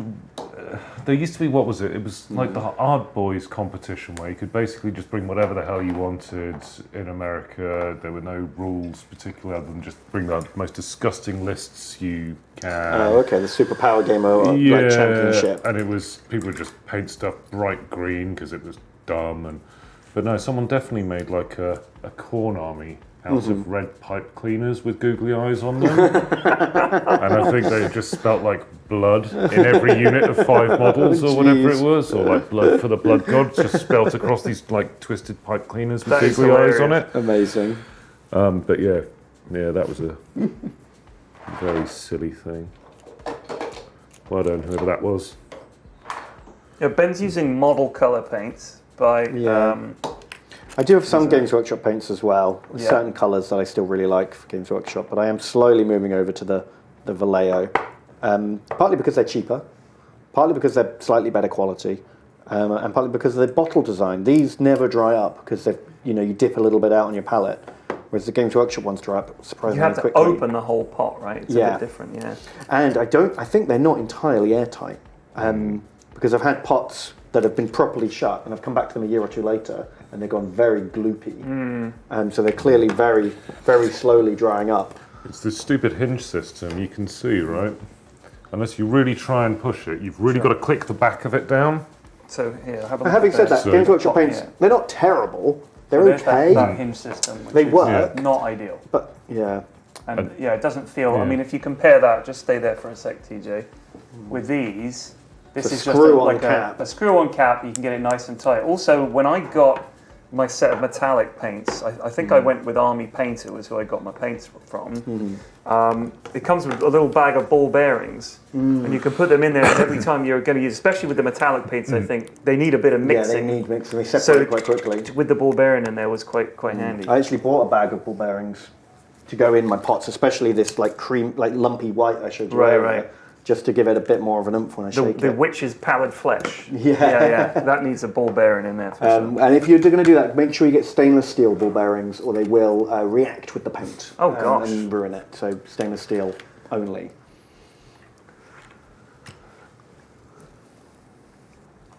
I've got a few more donations. We've got Bryn Paints. It says, rad to see another painting stream. These make me smile. Have a pic of some stuff I finished over the jam. Yeah, Commission of the new Warcry bands and a Goblin King. Let's see it. Lovely. Nice. Cool. Very nice. Very nice. They got a good Conan vibe, these boys. Yeah, look at that rad Goblin Pimp. Oh, man. Nice colours. I love that yellow on the guy at the back there. It's really nice. Yeah, they look awesome. Some of them are just bases. What's on those? They've got little spiders. Spiders? Yeah. Good lord. Spider swarms. I love the heads. Got a fun little pink nose. I love that Goblin Got a King. pink nose. But look, he's got a fistful of heads he's holding by the hair. That could be witch's pallid flesh, then. That does look like a very similar shade. Good job. Very nice. We're nearly out of time, so we better just read off the last few donations. We've Okay. got, Skink Dead, thank you for donating. It says here, all my models painted so far. I got into painting over lockdown. Flayed ones are my first attempt at painting, and I've started on some Cruel Boys. Feedback is super appreciated. Can we See get that those one in a up? sec. TJ, there it is. Oh, here we go. They're the flayed ones. They're Nice. Necron robots who cover themselves in like human skin. Good God. It's pretty grim. They look pretty cool. And then, okay, my first bit of feedback is your lighting is off. You've lit them from behind. Yeah, we need them lit from the front. We actually can't really see the paint job very well. If you get the light on the same side as the camera, it'll be a lot easier to see. That's a general rule for all photography, I would say, in lighting. Have your light coming from the same direction as the Look how as the cool camera. and creepy the shadows look. Yeah, though. the shadows the guy like third along, like are. The shadows are pretty cool. he looks terrifying. And then what have we got? DMK Rogers. Not something I did myself, but here's a model ship my grandfather made when I was a wee babber. I'm hoping one day to dig it out and repaint my old Bretonian army to match it. Lead poisoning ahoy. Bring that one up. Oh, wow. Very snazzy. Oh, that must have taken a long time. How many pairs of scissors would you have broken to make this out? No, that scale's kind of. He's a bit more of a bigger boy, so give me a bigger set of scissors. Garden shears. Yeah, maybe a more dramatic explosion at least. Right, really put a hole in something with them. Yeah, exactly. Like Very cool. Nice. And then we've got two more. We've got Nathan. Thank you for donating. Says, I got Storm of Sigmar starter set a while ago. These are the first models I ever painted, so I've got a way to go. And everyone starts somewhere. My first models looked fucking awful. Same. I'm slowly getting better. But it's satisfying to do it yourself. Oh, Those are man. great. Come on, dude. Those are not your first models. Can we get a little zoom on those, TJ? They look brilliant. This is humble bragging right here. This is a humble brag, sir. yeah, But well done. Look at that chainmail. They're very nice. I've just painted some of those. Did you? Yeah, just in the last sort of month or two. Was that your message then? Yeah. Masquerading as Snuck it in. Nathan. But yeah, no, they're kind of fun. I've got been working on a little corn army. Oh, cool. Kind of fun. And then Relax says, here we are, Alex. Always great to see you again. Nice to be seen. And they've sent a link for some minis, I assume. Link to something. Any moment now. Can you do it? Yeah. No. Fine. Well, I think because this one's a Reddit post, so TJ. Oh, those are the boys. Yeah. Relax. That was it. He read your mind. Yes. Well done. That is amazing. Well done for dredging those guys up. But Blood, yeah. blood. Looks Oh like my God. Elmo is the general there at the back. Amazing. Yeah, bit of a jokesy army, that one. I still remember it 10 years later. Well, that's going to leave an impression on you, isn't it? Should we do a little roundup of Sure. what we've done? Sure. Are we sure, lads? Okay, I'll go first, I guess, since I'm here. You can push all those other boys out of the way. Well, I don't want to push them. I want to delicately reposition them. Right? Damage your stuff. So I didn't do a huge amount of modelling, but this took me bloody ages because it's very fiddly to get all the little bits in. So that is the Churchill tank. Looks great. Came in 3 parts. Managed to get the barrel for the guns super glued on there, and the machine guns and the lad, and hit the little hatch behind him, and then the turret box. The turret is not glued, so I'll use Ben's tip of sticking. Place a penny beneath your turret, so I'm going to do that. And then the spare tracks and things, and then I just undercoated an officer because you need a good officer looking model. He looks like he would be in charge. And then I just put bases on some other units. What did you do, Ben? I didn't get an awful lot done. Too busy chatting. I got Banner Boy started on Banner Boy, did a lot of the cloth and started blacking out his armour. So he's getting there, slow and steady, wins the race. Yeah. I haven't decided what I'm going to do with those gloves yet. I didn't realise till I started painting him, but he's actually got massive gloves. Yeah, big sort of chain, like gauntlets almost. So, and they've got a texture of like leather to them rather than armour. So I don't know if I want to paint them black or like brown or what really. I was a bit What if we did a sort of a fade effect on them?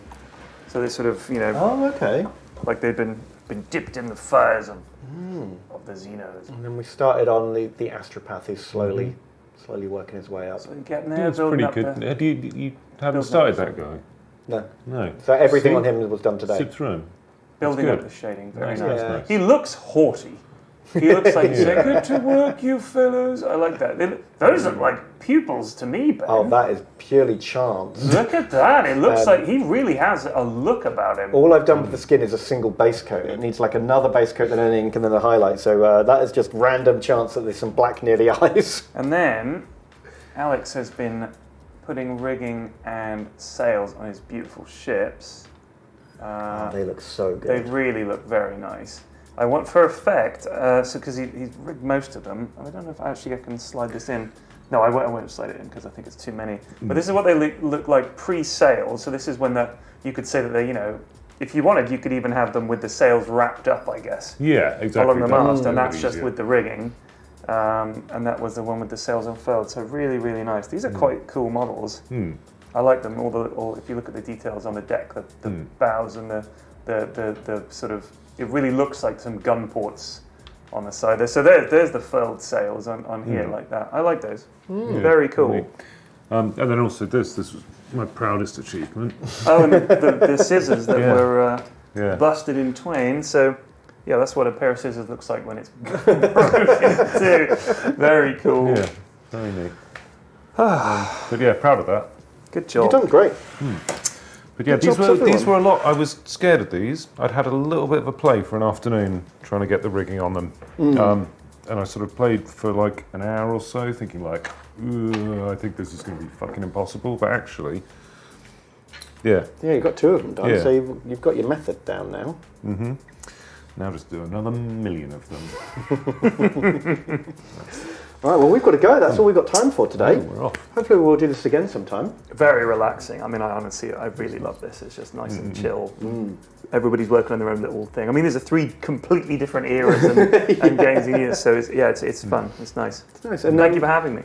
Yeah, thank you both for coming. So that's it. We're going to stay tuned because I think we've got Booth and Lydia up next. Yep. Doing some retro games, and that's always a good stream. So please stay tuned to that. And then Tom and I will be back after that at 5, where we're going to Tom and Ben around. Things might get sexy. Oh my goodness. Yikes. Don't miss that. Catch you later, guys. Also, catch you later. Thank you. Bye. Bye. Bye.